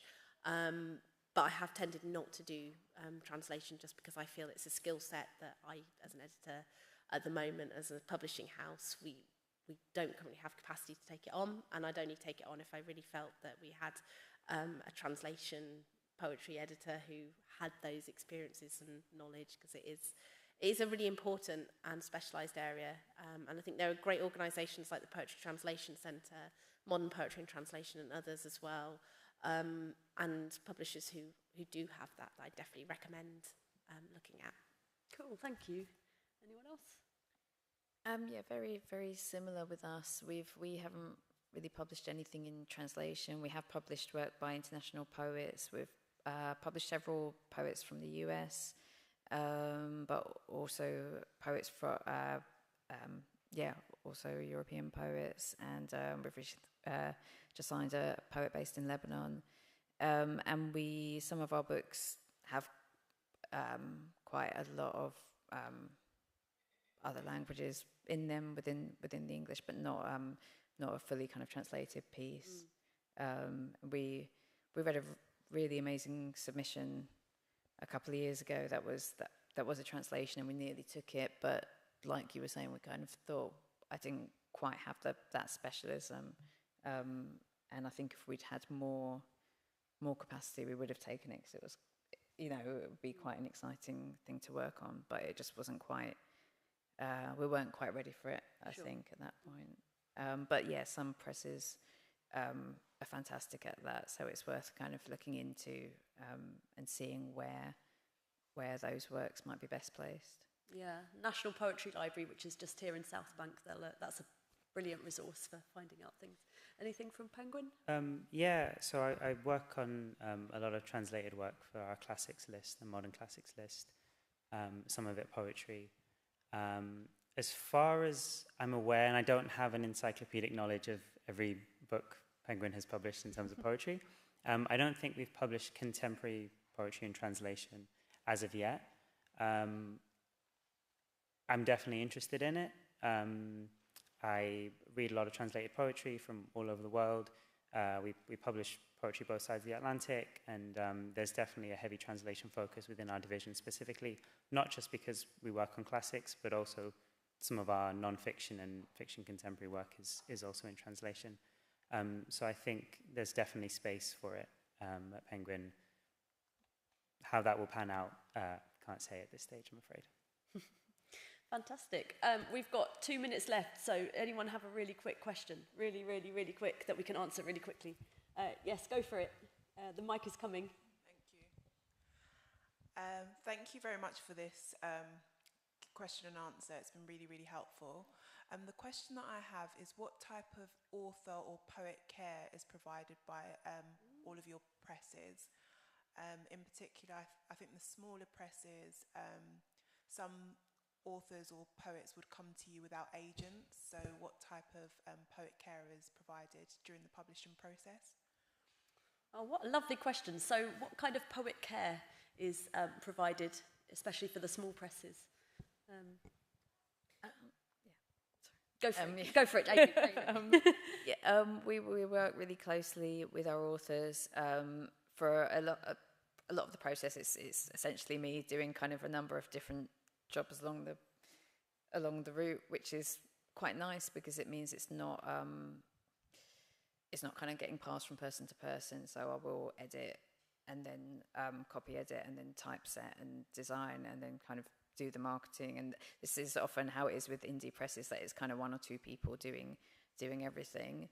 And while that means they can be quite stretched, it also means that you've got someone that is like a real champion for your book, that will love your book and be really, really invested in it. And everything we do is very collaborative, so we always get our authors' approval on the, on the proofing and the design. Nothing will kind of go out without you knowing about it. Perfect. So, yeah. Cool. And Jane, 20 seconds, go. Yeah, so we have a year-long process usually in the run-up to a book, working with the writer, doing many of those editing processes as well, and also things that structurally help a writer to know what's happening with their work. So we'd have contracts, we have royalties.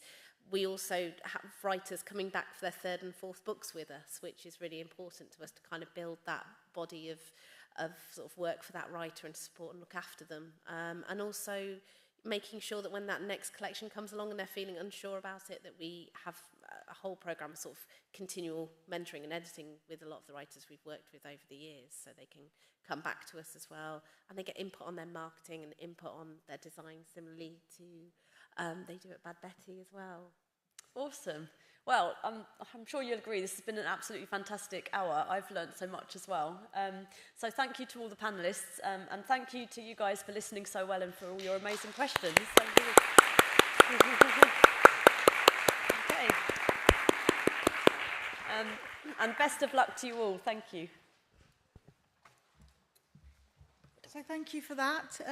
Just to let you know, we have our last session between 3 and 4 p.m, and that's Meet the Agent. So we'll see you back here at 3, and enjoy the rest of the day. Thank you. Do we go now?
Yeah.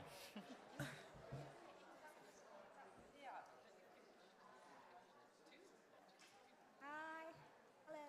I think we're going to start. So, hi everyone. I hope you're okay and you're enjoying the Creative Futures Writers Day. It's been an incredible day so far. Thank you for all the speakers and panelists who have shared their insights with us. My name's Salma Begum. I'm a trustee here at Creative Future and a literary agent at Greyhound Literary. I'm thrilled to welcome you to our next panel, Meet the Agents, where we'll dive into the world of literary agents and explore the crucial support they offer authors beyond simply selling books. Before we begin, I'd like to tell you a little bit more about Creative Future. As an arts organisation and charity, we're dedicated to supporting talented creatives who face barriers to creative opportunities. Since our founding in 2007, Creative Future has supported over 6,000 underrepresented creatives, delivered more than 400 courses, held 80 events, and published over 30 books and guides. Today, we're excited to bring together 3 remarkable agents who'll share their insights on building lasting author-agent relationships, developing stories for today's market, and establishing sustainable writing careers. Let me introduce them briefly. So first, we have Clara Foster from Evitas Creative Management. Clara seeks adult fiction, YA, and selection non-fiction with strong voice-led narratives, and loves accessible literary and upmarket fiction, particularly fantasy, historical, and speculative works that combine beautiful prose with high-stake plots. Next, we have Kerry-Ann Bentley from the Good Literary Agency. Kerry-Ann represents adult literary and commercial fiction, narrative non-fiction, and some children's literature. She's especially drawn to themes of identity, race, and family, often rooted in the Caribbean and diaspora experience. And finally, we have Bruno Anuki-Reynal from New River Literary. Bruno focuses on cross-cultural, global-minded works that bring fresh perspectives from East Asia, and he's passionate about helping authors share these stories with the world. So thank you, and please give a hand for the wonderful agents.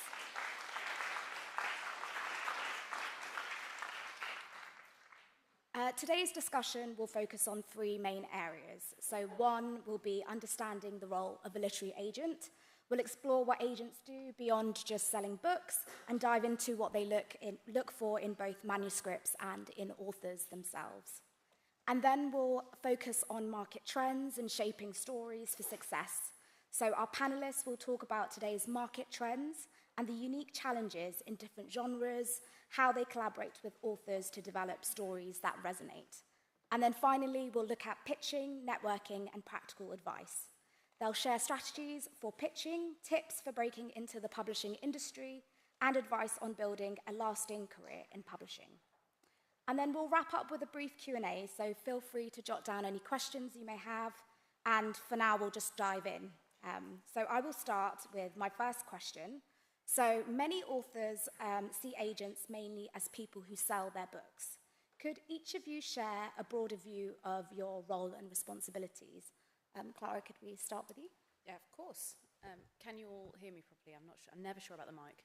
Good? Perfect. Excellent. What do we do beyond selling books? The answer is sort of everything. I think the agent-author relationship is a really, really important one. I would say that. I'm an agent.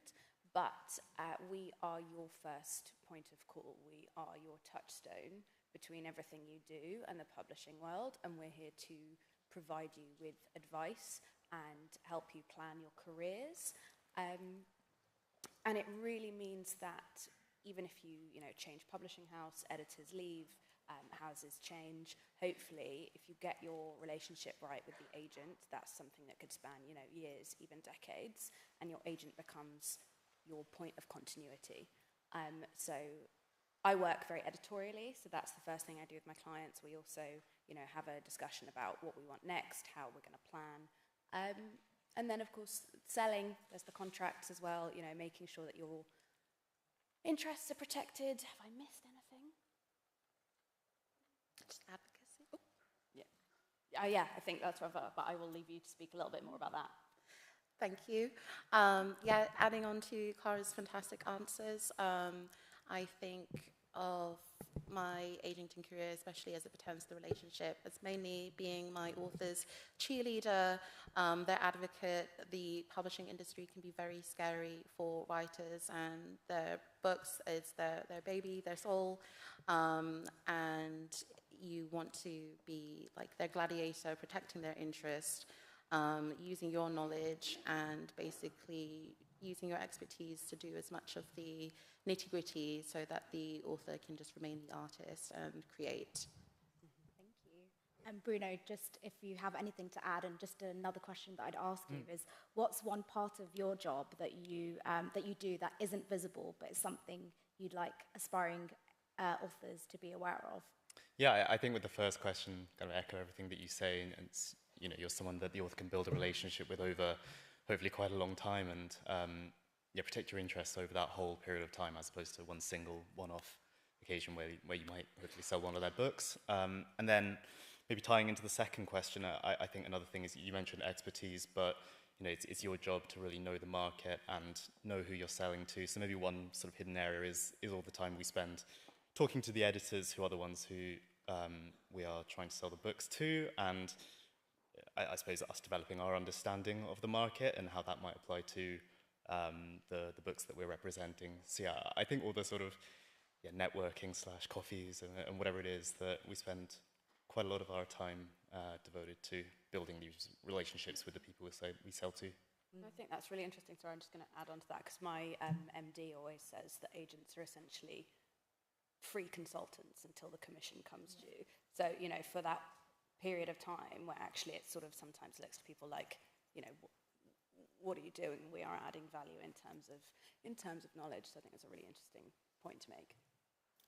And I think I'd also kind of add to your answers that actually not only do we think about the rights of the book, the copyright when we're selling into a publisher, but there's also quite a lot that we do when we're thinking about translation, but also having those conversations with film and TV agents who may work within the team or might belong to another agency. So there's a lot of cross industry collaboration that happens too. Is there anything that you'd like to add on to that?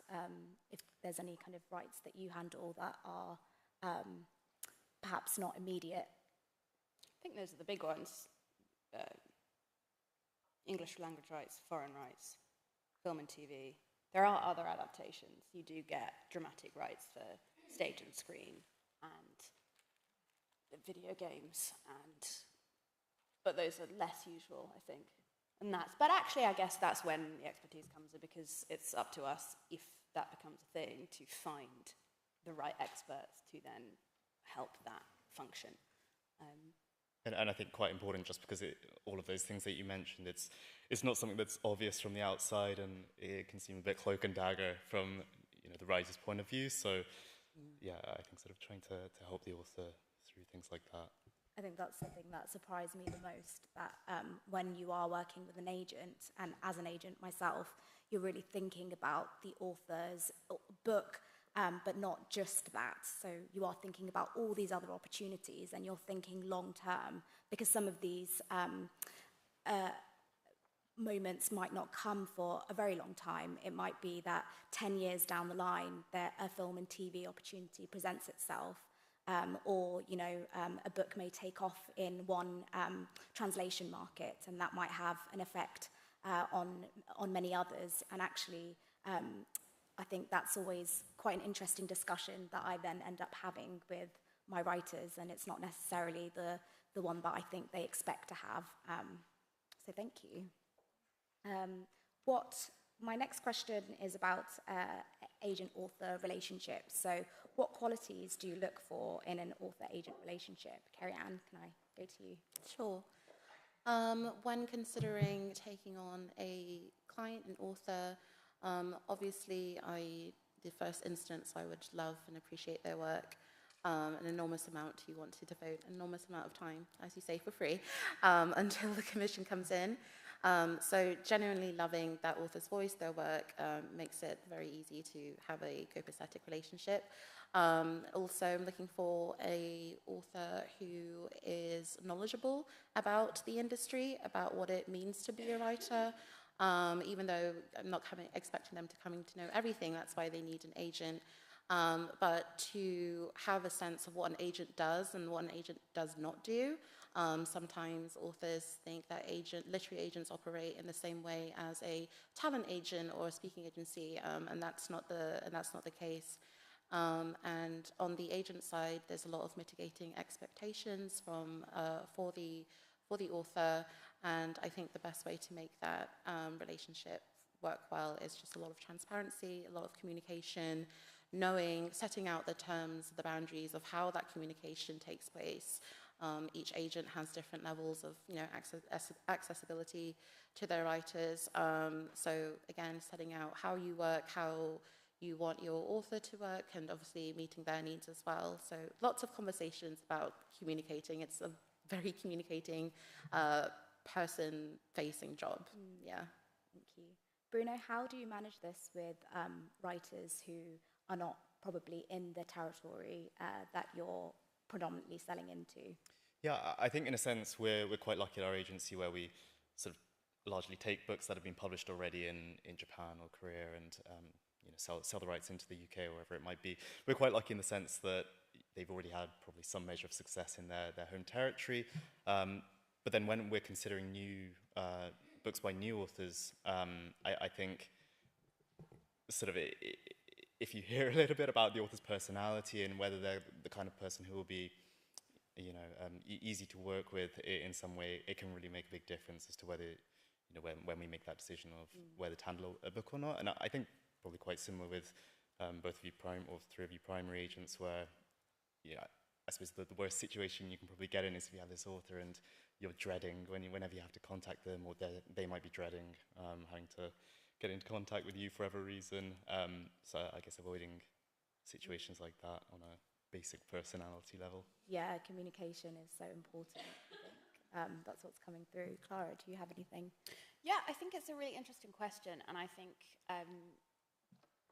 Karen gave a really interesting and an insightful answer, but it's as another primary agent, it's really interesting for me because I think it's a good reminder that all agents work very, very, we have some things that stay the same, but for the most part, we all work very, very differently. I really only have, beyond obviously loving someone's work, 2 criteria for what I think makes a great author-agent relationship. One is, I always say, first and foremost, I work in partnership. I don't work for you, you don't work for me. We work together and we plan. What is the other one? I'm sitting here in front of all of you and I'm going,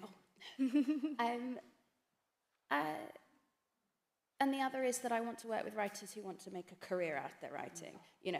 It's a lot of time investment. And if I love someone's work and they go, but actually, this is the only book I want to do, I'm going, actually, is that worth me really investing my soul into it, which is what you do with work that you love. And then I only have one rule, which I think is a pretty good rule for all of life, which is don't be a dick. Yeah, that's pretty much it. I Works don't both ways. Yeah, it really does, and I don't really, expect anything else or want anything else. I don't really need my authors to know anything about the market beyond, if I go, look, I think this sits in YA, and your author's going, well, it's YA. I'm like, okay, maybe you should have done a little bit of research, but actually, for the most part, it is partnership and career, and that's it for me. It's so interesting hearing you say that about if an author is only focusing on one book, because on the literary end, there are sometimes authors that I work with who I know it's taken about 15 years for them to write this one book. And so much of it is also, I think, I still want them to continue writing and know that potentially it might be another 15 years until their next book is ready. So it's not necessarily even saying that it's about, having something that you're churning out. It's thinking thoughtfully and carefully about a long, sustainable career. And really how we can get the author there. And of course, there's so much else around it. So as we've kind of mentioned in terms of you've got a book, but what are all the other ways that we can reach readers? So are you going to be up for doing events and speaking at literary festivals, or is there another way in which you may find your readers? I work with some graphic novelists and comic artists, so it's very different because they go to a lot of fairs.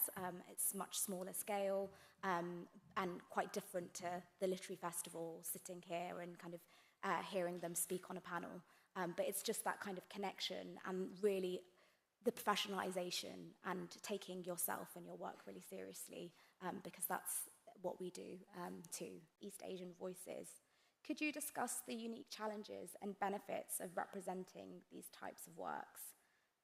Bruno, if I could start with you.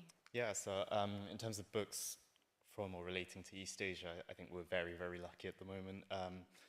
In terms of trends, there's sort of a huge market or growing market and interest in, on the one hand, you've had literary books from East Asia, which have always, Murakami or Han Kang or whoever it might be, who have always done very well. But then you've also got this huge growing area of commercial upmarket. I'm sure you've seen them, sort of books to do with cats and bookshops and coffee and things like that.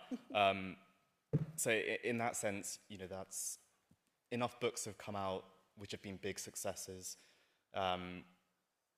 which have led the way, and I think really convinced editors who, maybe 2 years ago, there might be an editor who you think, oh, there's no way they'll be interested in a book like this, but then suddenly you find editors who really broadening their interests and things like that. So yeah, we're very lucky at the moment in terms of interest in stories from Korea, Japan.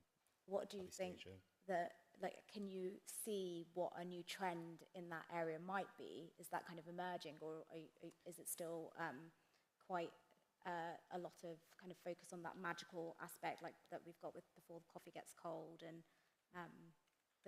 and I think this is the kind of thing we really learn when we're talking to the editors, and some of them might have bought a couple of books like these, and there's a feeling of sort of saturation, and then they're looking for the next thing, which is other genres to explore. Perhaps can't quite put a finger on it at the moment, but things like whether it's genre fiction or some kind of non-fiction that also taps into similar themes or tropes that have been doing really, really well in fiction. So I think across the board, you get these really imaginative editors or sort of slightly pioneering editors who are, at the forefront of looking for what's the next thing that's going to do really well from East Asia.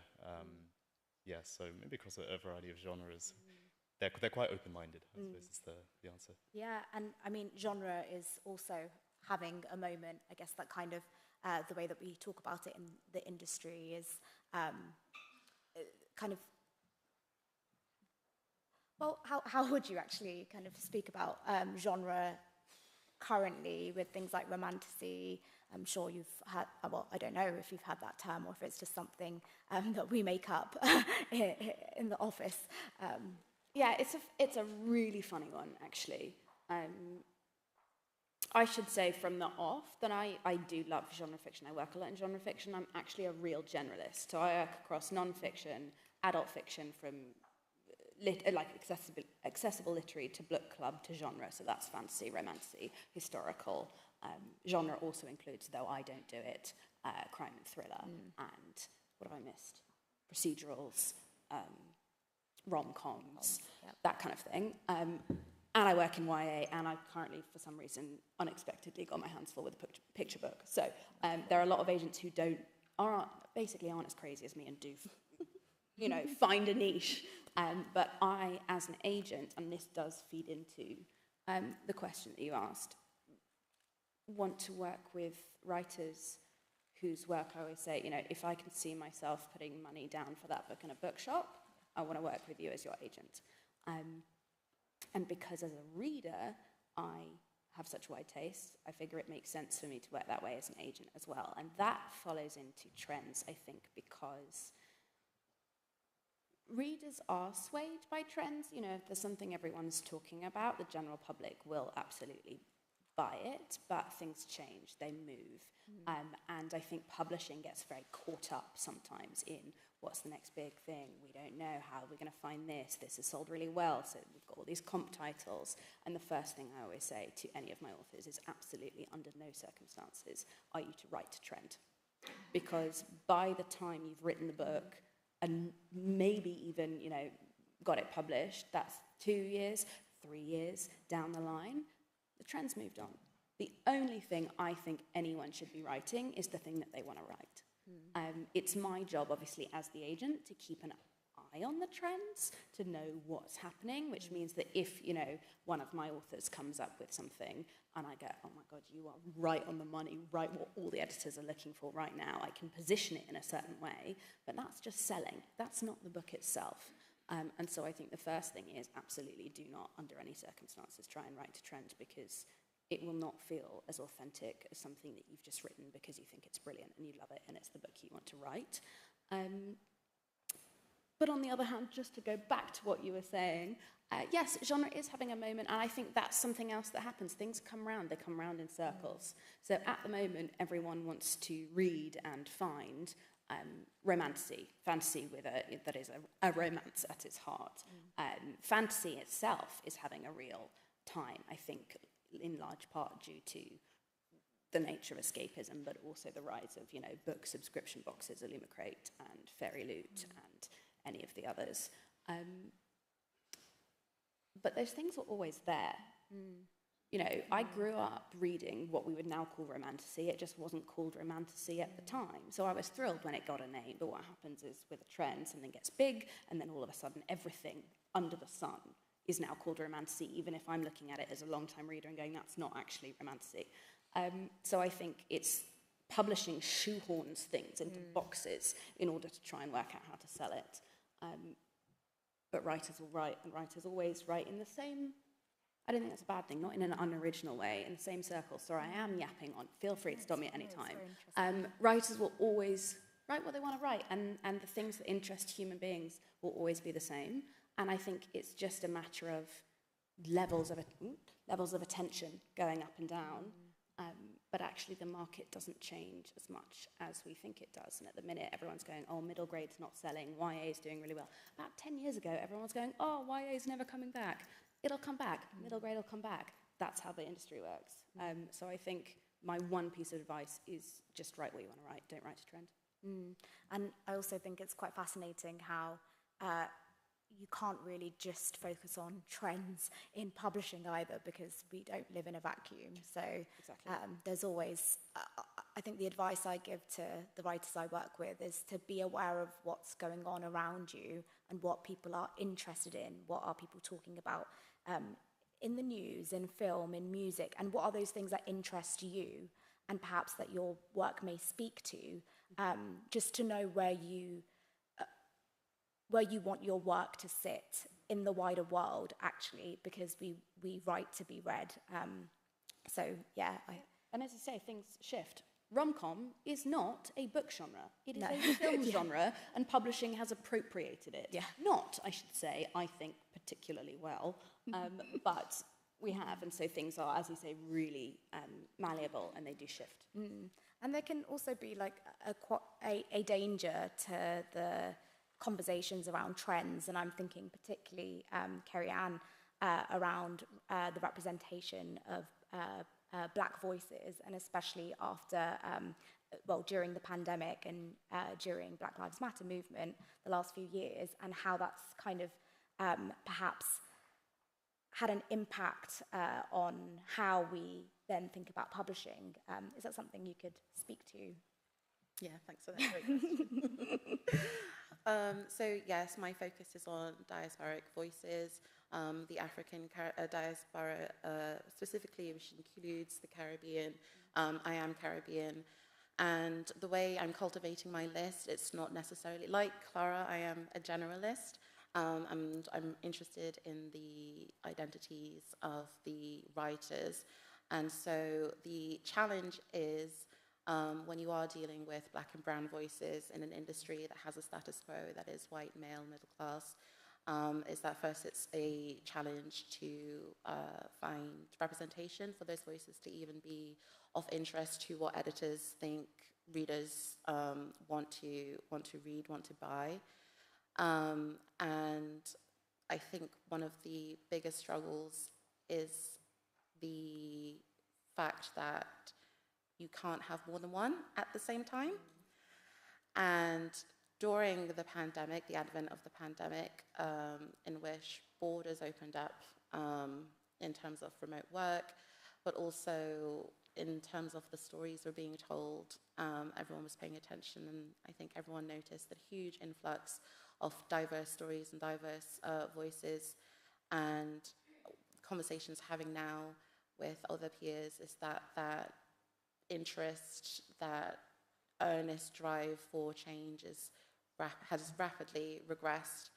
And the conversations I'm having is that I don't think that regression is intentional or malicious. You have to look at the society we're in, specifically of late, the economy after COVID, the wars that are happening, what is happening politically. It's not surprising that there has been this kind of counter to the influx of different voices that was happening. And so what continues to be a challenge for an agent who's representing these voices, who are underrepresented, and I'm trying to make them as represented as everyone else is, and not pigeonhole them into not everyone has to be a Toni Morrison, a Chimamanda. There's so many contemporary writers who, like Bolu Babalola, who's going off into rom-com. We have speculative writers of these diasporic identities. And what's difficult is seeing that vision and getting the publishing industry to recognize that there is potential there, because they're very risk averse, and what they've seen work before is what they want to see work again, even if the thing that worked before, they weren't expecting it. But even still, they try to make it as formulaic. And so when, especially now that there is more diversity, particularly I'm really concerned with the pigeonholing of what a writer of color, a Jamaican, a Nigerian, a Ugandan doesn't have to write what the other Nigerian, Jamaican, Ugandan writer that was successful before them. They don't have to be the same. I'm trying to navigate opening of what people are interested in and buying, so that there can be real representation that stays. Thank you. It wasn't an easy question, so thank you for answering. The next section that we're going to look at is pitching, networking, and practical advice for aspiring authors. So my first question is, when pitching books to publishers, what are some of the strategies you use to advocate for your clients? And particularly, how important is it for a manuscript to be pitchable? And what makes a pitch successful? So I'm sure authors in the room, that you've heard that you have to have this kind of elevator pitch or this one-line summary of your book. So it'd be really helpful to know, how does that actually play into your work as an agent when you're going out and talking to publishers? And actually, what is the submission process like? I found now when I'm working with authors and I'm saying, oh, and now we're getting ready to submit this to editors, they're like, okay, what does that actually involve? And then when I speak through it and I say, actually, this is what happens, this is how long it's going to take, there's quite a lot of surprise there. So if I could go to you, Clara. I was really hoping you would come to me first. Okay, so the parts of that question that you just asked are, what makes a good pitch? Yes. And how does the pitchable nature of a novel come into the work that we do? That is the eternal question. And I think what I actually would like all of you guys to know is that as agents, we are also pitching on a daily basis, and we find it just as difficult as you do. I was on a call with an editor on Friday who I'd never met before. She's American. I sell directly into the States. And I pitched her a book that is not ready yet, that I'm hoping will be ready in January. And it's one I signed this woman on a partial draft, which, by the way, for fiction, as agents, we never do. Don't ever submit your work to somebody on a partial. This is very unusual. But it means that I've had this book in my roster, and I've been thinking about it for months and months and months, nearly a year now, which means that I've got to know the story really, really well. And I've pitched it to a couple of people, and they've all really liked the sound of it and all really wanted to see more when it's ready.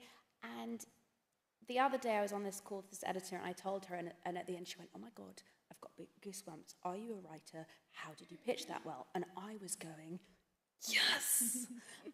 But I think the reason I pitched so well is because I have sat with this book for so long and I love it so much. And pitching well comes from practice. You know, the best way to think about a pitch actually is when I speak to my writers and other writers, I say, think about it somewhere between the blurb on the back of a book and a film trailer. You want to set up the stakes, so that means the tension and what might go wrong and the atmosphere, and you want to set up the characters and give us a flavour of what the emotional arc is going to look like, but you don't want to be too synoptic. You don't want to give us the full story. And when you're pitching, it really depends what the situation is as to how much you give. So when I am talking to editors maybe, the first thing I'll say, last year I sat here with Amy Baxter, who is a fabulous editor. She's now moved to Avon. And she said, I was sitting in a meeting and I got a submission from an agent and the subject line was just it was a pitch, but it was like 4 words, 3 words. It just said, magical bisexual Bridgerton. And she said, and I decided that I needed to buy that book right then and there. So it really depends what the situation is as to how the pitch is going to go. When you're talking to someone in person, you want an elevator pitch. You want 2 sentences max to tell them about your book, especially if you happen to be talking to an agent and we've not got a lot of time. We're real magpies. You've got to keep our attention because everyone wants to pitch all the time and I'm busy going, I'm so tired, my brain is so full, please. But if you give me something that I can latch onto, I'm going to go, okay, I really love that. So when you're speaking to someone in person, keep it short. When you're sending a query letter, you want the full sort of blurb, make it longer. And then when we pitch, I don't really think about, how pitchable a book is. Again, much like with trends, I'm only concerned with, do I love it? Do I want to read the book? But it does then become my job to work out what agents are looking for, to see if I can position it in a way that suits the market. And then I go around pitching all the time. But I often say to my authors, you don't worry about that, I'll worry about that. So I think for now, for you guys, don't even worry about the market that much. Just get to know your own book and know how to talk about it and know how to get across what you love about it, because the more enthusiasm you have and the more you love something like that, the better it'll be. I haven't answered the second part of your question. No, that's okay. I'll leave that for somebody else. Bruno, I was just thinking about the fact that you will be coming... the book will have been through that pitch process before it comes to you, and there will have been another agent perhaps involved in working that up. What do you then do in terms of taking that pitch to the UK market? Yeah, so I think sort of obviously trends and tastes and things like that are incredibly different, for example, in Japan compared to what it might be in the UK. And I think it's sort of, when you're considering the book, working out what parts of that book, why has it suddenly struck a chord with you, and how can you convert that into a pitch for UK editors that will really, get them interested. And I think speaking to editors, it's often, as simple as they see the title and it's a really intriguing title, so then they read the pitch and then they go, oh yeah, that sounds really good, and then they read the first 3 chapters, then it makes them want to read immediately the whole book.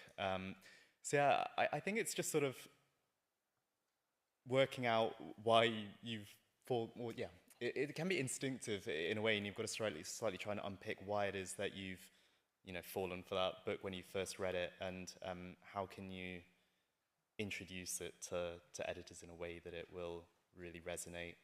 And I know Clara also talked about how it makes it so much easier when you've fallen in love with a book, and through the nature of my work, there's been some times where I have to handle a book where I don't have strong feelings about it, and I think probably, editors aren't stupid. They can probably tell that you don't have strong feelings about it, whereas when you really, really, when you really love a book that you're pitching to an editor, you feel like you can talk about it for hours, and that enthusiasm, I'm sure, comes across. And again, like you said, practice as well. We've just finished an event, a book fair in Frankfurt, where you do about, I don't know, 60 meetings in a week. And at the start of it, you know, I was pitching books, and afterwards I thought, oh my God, what am I doing? That was that was complete rubbish. But then towards the end, you really, you know, start to work out what it is that the editors are responding to in the pitch, and yeah, you gradually perfect it, I suppose. And that's part of the process of preparing your submission, and making sure what you how you present it is perfect by the time you're sending them the manuscript and the email. The things that have kind of stayed with me from what you've both just said is the fact that what's helpful for you all to know and to think about when you're meeting with agents is actually how do they talk to you about your book? Because if that enthusiasm is coming through, and perhaps hopefully you're in a situation where you may have to make a decision between a few agents, that actually you really pay attention to the person who's really connected with your work, because that's the enthusiasm that they will be bringing to the editor meetings and beyond.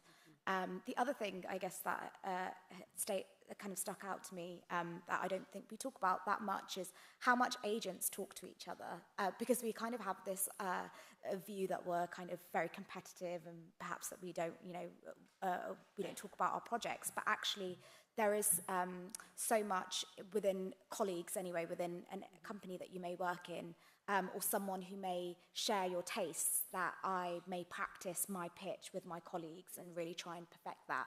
Or someone who I know, they might not represent books in this area, but they love reading books in this area, so I'll go and speak to them. And that's actually something that I think all of you can do in this room too. Find your reader, your key reader, and try to practice that on them. Or someone who perhaps doesn't really have as much time and or isn't that interested in see what sparks their attention. Carrie-Anne, could you speak a little bit about like the kind of nitty-gritty of going out with a submission, like what that means, what actually you have to do as an agent to get that book in front of an editor? Do you mean like the lead up to submission? Yeah, and then like what is a submission, like the submission letter, Yeah. And then the follow-up, because I think actually, I think a lot of authors hear that a book has gone out and then they're waiting and they think, oh, maybe my agent's not doing anything because I'm not getting any updates, but actually there's a lot, I think. Yeah, so when you're working with your author on the book, you'll be doing a round of edits, and eventually they'll come back with something that you're like, yes, this is the one. We can stop. Let's get this in front of editors. And at that stage, I give myself more work to do. I've got to prepare an editorial list, so a list of editors who I'm going to submit the book to, and that's got to be tailored. You can't just send it to absolutely everyone. Looking at divisions and imprints, the kind of books they typically buy and sell, and also specific. This is where your knowledge of your network comes in. What editors specifically, you can get really specific once you get to know an editor and have a coffee with them, what their tastes are about everything. And so that does a lot of work, because it's not like, please buy this. It's like, I know you want to buy this because I know you so well. And then, yeah, once you've got that list, then I'll start on the pitch letter, which is the sale letter, the covering letter. Authors have to do it for their books when they're querying to agents, and we do it to editors, and it'll be quite similar. And one thing that didn't come up when we were talking about pitching was comparative titles. I know everyone's going to be like, oh, yeah. On the querying side, quickly, it's different for agents. I'm not too fussed about them, but it really is helpful for a lot of agents when you use comparative titles for your book, when you're querying to them, to let them know where you think your voice and the book itself sits in the market. It's also a good indication of the style, of the voice, or the inspiration. But on the business and publishing side, an editor, the publishers be like, okay, those two books, we'll run some numbers into a computer. How did they do well, sales-wise, marketing-wise, blah, blah, blah. And so I always do really great comparative titles, and that kind of, I always find, gets an editor's interest to what you're trying to do for your author when you're putting them on submission is get that editor to put that submission at the top of their pile so they can get back to you really quickly with hopefully an offer. But once you've got the pitch and the submission letter, you will then send it out to those editors, and then it's kind of out of our control. Then I'm back with the author and we're like, now we wait. And hopefully you would have done a really great job and you'll get amazing responses and an offer and an auction, all of that. But in case it doesn't happen like that, and it usually doesn't, lots of authors want to know, so how long will this take? And I can never give an answer because it varies depending on the books, and lots of editors go on holiday all the time. That can really slow down processes. This year in particular, it's been very slow. There's been just lots of disruption. The news, we're all surviving crazy, unprecedented time, and that does interfere with work. Everyone has personal lives, and publishing is just the type of industry where the person, if they're not in office, it does make a difference. And yeah, it can take a number of weeks, it can take months, even a year or more than a year for a book to sell. So much about publishing, which I feel like people don't like to hear, is that it is timing, and that's not usually the case for other things. But it is very, very important in publishing to get the right moment, the right time, the right editor while they're on their desk and not in Portugal. Yeah, I had a colleague who took 2 years to sell a book, but she knew, and that's again what we were saying earlier about having someone who loves your work. She knew there was a home for it. She knew it was brilliant. She knew it needed to be published, so she just kept plugging away. And 2 years later, she had a book deal. And I also think there's the other thing about that is that there can be a huge amount of time between a book deal in one territory and book deal with another. I had a book earlier this year, which, to be fair, it took me nearly 2 months to sell the book, but it went to quite a big auction and it was really exciting, and that's something I'd like you guys to know as well. As agents, we try not to let go of world rights. So publishers always want all the rights and we're always trying to hold them back. So I would not let this one publishing house have North American rights because I sell directly into the States. I was like, we can do this. I have fabulous colleagues in the US. They really know the market. And I think it would have been quite a, even bigger chunk of money for my author. And I was like, look, I promise you, it's best for us to do it this way. And he was really kind enough to trust me. And then the North American rights didn't sell. And what I think I'd like you guys to know is that I haven't really spoken, I kept him updated, we would keep going, and then I said, look, we're just going to wait until your structural edits are done with your editor in the UK, and then I'm going to find your home. And I've been working since then, behind the scenes, to speak to editors, to work out who's going to want it. The editor I spoke to the other day, she saw it the first time. It didn't come together for her, but I said, look, I think the edits that we're doing in the UK are really going to fix the issues that you had. And she said, great, I'd love to see it when it's finished. So what agents are quite often doing behind the scenes, we're not talking to you because I don't want to get my author's hopes up. I don't want to tell him that there's a deal on the way if there's not, but I am absolutely every day thinking about this book and working out how I'm going to find the US home for that book. And I think there can be a lot of time between, one deal and then another. So we're always going behind the scenes and we're always pitching. Always, always, always.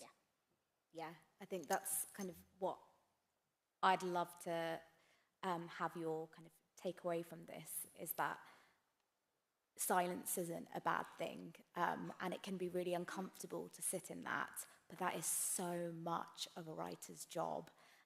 It's so much of an agent's job, but so much more something that you will experience. And being able to understand, I think, why that is the case, what people might be doing, I found helps me to kind of sit in that uncertainty better. And if you can do that, it means you can have a better relationship with your agent. It also means you can have a better relationship with your work. And ultimately, this is just part of the industry. And by getting to grips on that, hopefully then you can work on your next manuscript or a next project and you're not losing that precious time. And also, we understand, it can play on your mind, and it can affect your mental health, and it's definitely something I've been speaking to my authors about more and more, but it's something that's actually a very normal part of the process, and I hope that this has allowed you to kind of understand a bit more about that, and when you are in that situation, you know the questions that you can ask the agent to kind of calm your nerves. Maybe I sort of just adding as well a bit to the length of time it can take on a publisher side. Even in the best of cases, when an editor wants to make an offer, it can sometimes be, they have to go to their sales team, and sometimes their MD needs to sign off. And so, even if everything's going really well, there can still be these delays for quite good reasons. So it's not just as though they love a book and go, bang, here's my offer. And this is not to say also that you can't ever ask your agent for updates. You absolutely can. It's just if somebody's emailing once a week, being like, what's happening now? Eventually, I'm going, same thing as last week. So something that can be really helpful, and this is something down the line, and I think Carrie-Anne said the same thing in the setting boundaries and ideas and how we're going to do it, is you can say, look, I'm really worried about something. When will be a good time for me to check in next, so that you have a deadline, so you don't feel like you're adrift, and then your agent will say, look, there's probably not going to be another update for like 3 months, but if you want to check in January, feel free, and I will even, give you a ring, we can talk through it if you're nervous about anything, and I'll update you in the meantime if there's anything new. But just, I think it's really important, as you're saying, to know that we are working behind the scenes, and that silence doesn't mean that we're ignoring you or that we've forgotten about you. Thank you. We have about 15 minutes left, and I've still got some questions, but I really wanted to take this opportunity to allow you to ask some questions that you might have of our panelists. So if you do, I will... Oh, lots went up really fast at the back there. Can you describe what row? Yes, that in the middle, the waving in the middle-ish. There we go. You were first, so I figure. Good spot. Hi. I've been submitting to agents for about 6 years now and receiving a mixture of rejection and nothing, but I'm forging on. My question is, do you copy and paste your rejection messages, or should I pay attention to the words? Oh, that's a big one. I think one thing, sorry, I hope it's all right that I've just jumped in here. One thing that I didn't say earlier that I wish authors knew is that reading queries is technically not part of our job. We do it out of hours. We do it when we have a moment. We do it when we're not actually providing the services that we provide to our clients.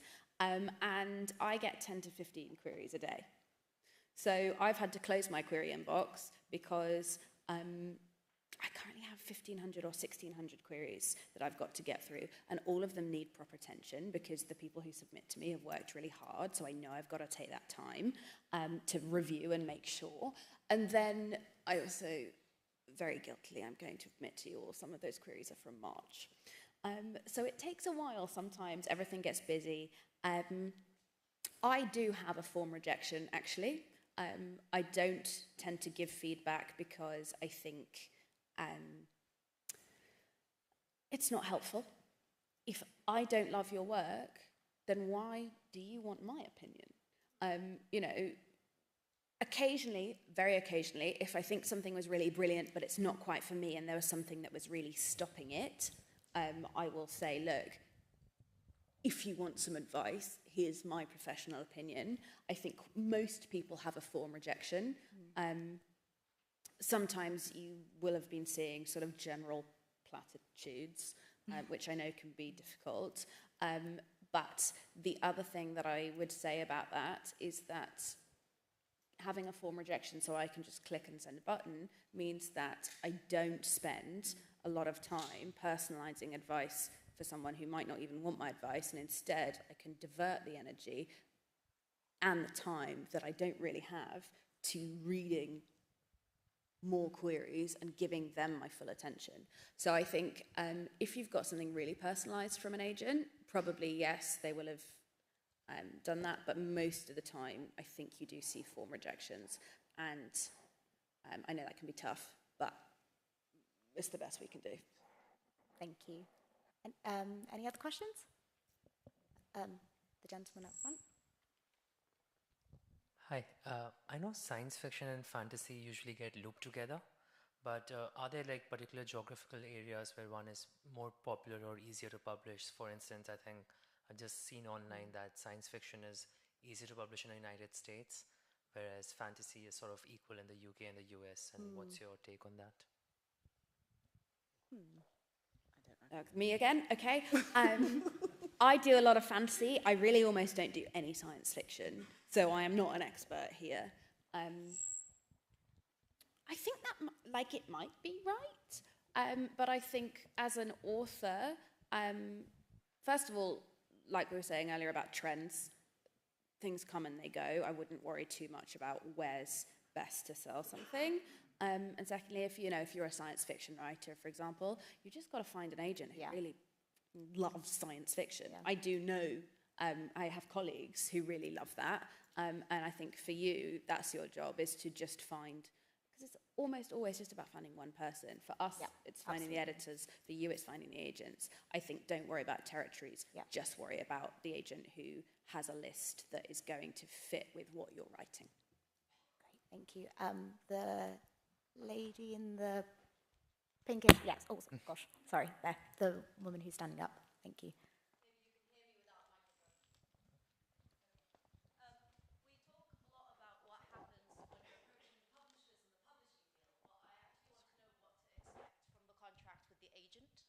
Thank you.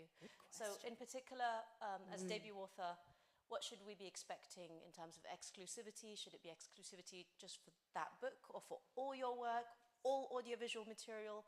And also, I mean, because to me this feels like the point where we're most vulnerable. Yes, the agent is our cheerleader, but then what if things go wrong? How do we handle that? Good question. Okay. So the person who's asking the question is referring to agency agreements, which is the contract between the agency, and the author. And these will have a set of terms that are industry-wide, and that will be outlining the literary agent as the sole representative of the literary works. Some agencies' agreements will have it only for that one project that author is writing. Other times it's, all their novels as long as the contract is in place. And there are exclusions. Sometimes authors don't want their journalism, what else did they do? What else? Speaking engagements. Speaking engagements, appearances panels. Those things can be excluded. Sometimes, this comes up in my contracts a lot. My argument is that if one of those extra opportunities arises from an IP of the book and which we've negotiated, we would usually be compensated for commission. The other terms you would find are payment, how quickly we'll pay you, and accounting, all of that. The most important part is the stipulations about agency commission. So this should be the same absolutely everywhere. Agents should not be charging you for representation, first and foremost. So if there's anything like that in the contract, do not sign it. Run away, report them. The main commission, the way agents make money from their authors is when they are offered an advance. So without the domestic territory, so if it's the UK, you're selling in the UK territory, it's usually 15%. It's not usually, it is 15%, and that would be across all agencies. For film, translation, stage, it's 20%, and that's include foreign rights. And there should also be terms for the termination. So that will differ agency to agency. There's sometimes a notice period. Other times there isn't a notice. Those notice periods can differ. And there are some other things, but my advice for anyone who's based in the UK and who would be querying agents is to, or has an offer of rep and is reviewing agency agreements, is to contact the Society of Authors, who is an organisation to protect and support writers in the UK. It is a membership, and you can sign up from when you have an offer for an agent, and they will read through your contract for you, make sure that everything's okay. When it does come to agents and authors parting ways, it can be for various reasons. Sometimes the author wants to move on. Sometimes the author is doing a book where that agent does not specialize, does not take on, even though that's not what the book they started doing. And another term is that agency will be entitled to the commission for any project they negotiated at that agency, even if the author then moves on to another agency. But they will not be entitled to commission for future projects. Sorry, I just thought specify that. Yep. That's pretty much it for an agreement. I would really recommend that you take it to the Society of Authors. Please be wary of just friends who are lawyers. There's things in there, language that that's very specific to book publishing, and sometimes you can end up getting caught in certain language that actually it's a waste of time, really. So there's a resource out there, and please do make use of them. I'd also say check. It can be quite useful. Not every agency is signed up to the AAA, the Association of Authors Agents, but almost all reputable agencies are. Yes. So that's an easy way to know if you are working with someone who really abides by the industry code of conduct. The person there with the head wrap on. Hi there, thanks for this. This is a specific question to Clara. You said you're close to submissions. Do you have an estimate as to when you might open for submission? Oh, I really was hoping to be open in October, and now it's basically November, and I've still got, I think I got my queries down from like 1,600 to 1,300, and I don't really want to reopen until I've answered everyone, because I know how much it sucks to be waiting months and months and months to hear from someone, and the longer if I open soon, then I'm just making more people wait longer. I'm hoping to be open in January, but we will see. Thank you. Thank you. There's a person with a blazer and glasses standing there and waving their hand now. Thank you. That was the man in the front as well. Oh, sorry. Hi, so I just had a question about personalisation in letters to you guys, because it always feels a bit creepy from our end to be like looking you up on the internet and like, I saw that you like this, will you like this? So I just wondered how much you like personalisation, or if it's something that you think that there's like advice you could give for that. It varies. I personally don't care.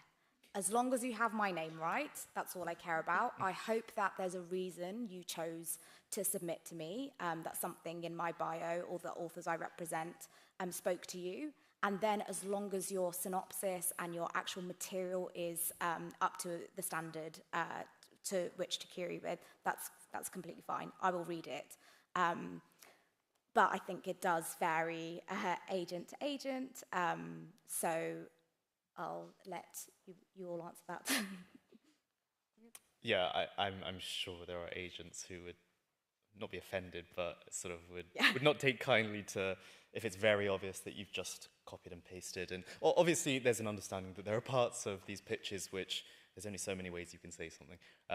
But if it's very obvious that you've just copied and pasted their name in, possibly some agents wouldn't take as kindly. I think it's the point where I'm like, is where you've copied and pasted something that you personalised for someone else and then sent it to me, and those things don't apply. Even then, I'll probably look over it, because like you've heard from us, we're reading so many submissions.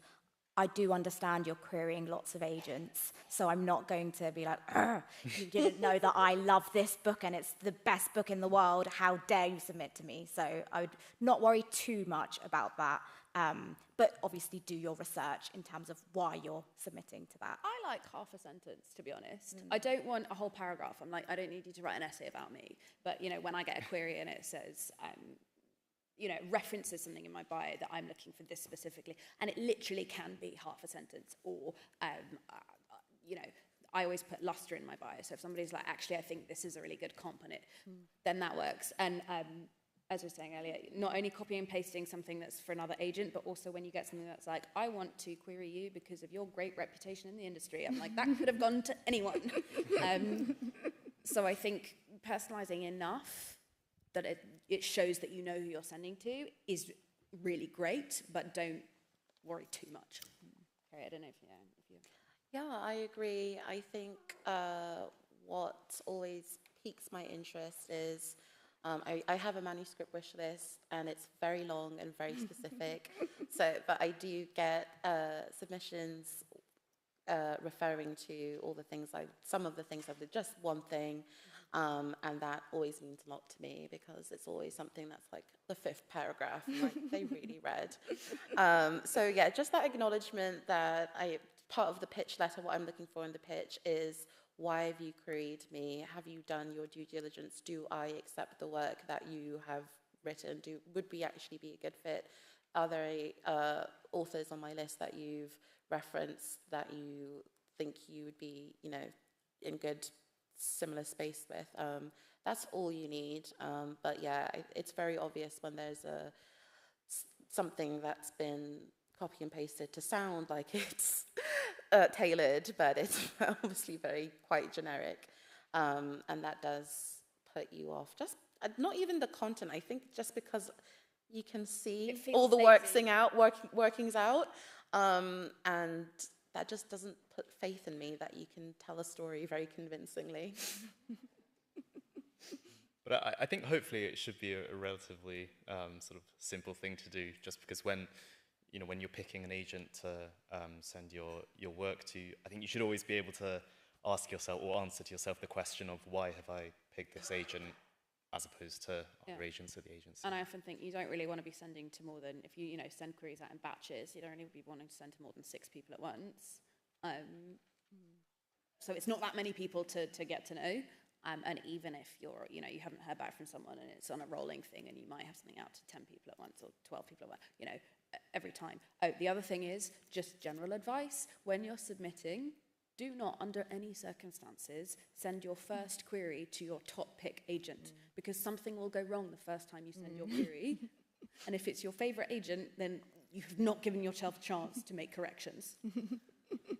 Okay, well, thank you so much. I think we're out of time now, but thank you so much for being such a generous audience, and thank you to our agents.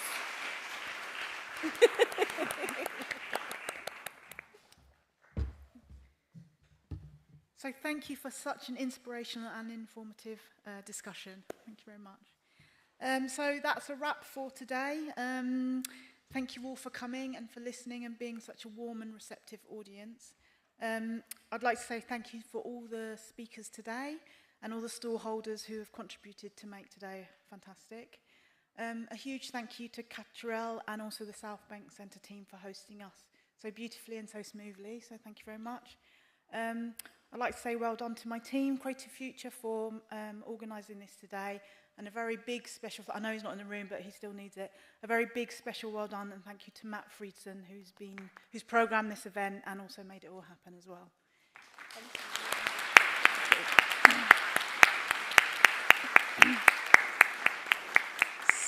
So please do sign up for our social media and our mailing list, which you can find on our website or in the foyer out there.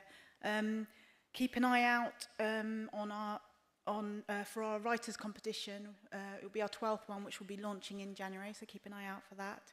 And we hope to see you all here next year. Thank you.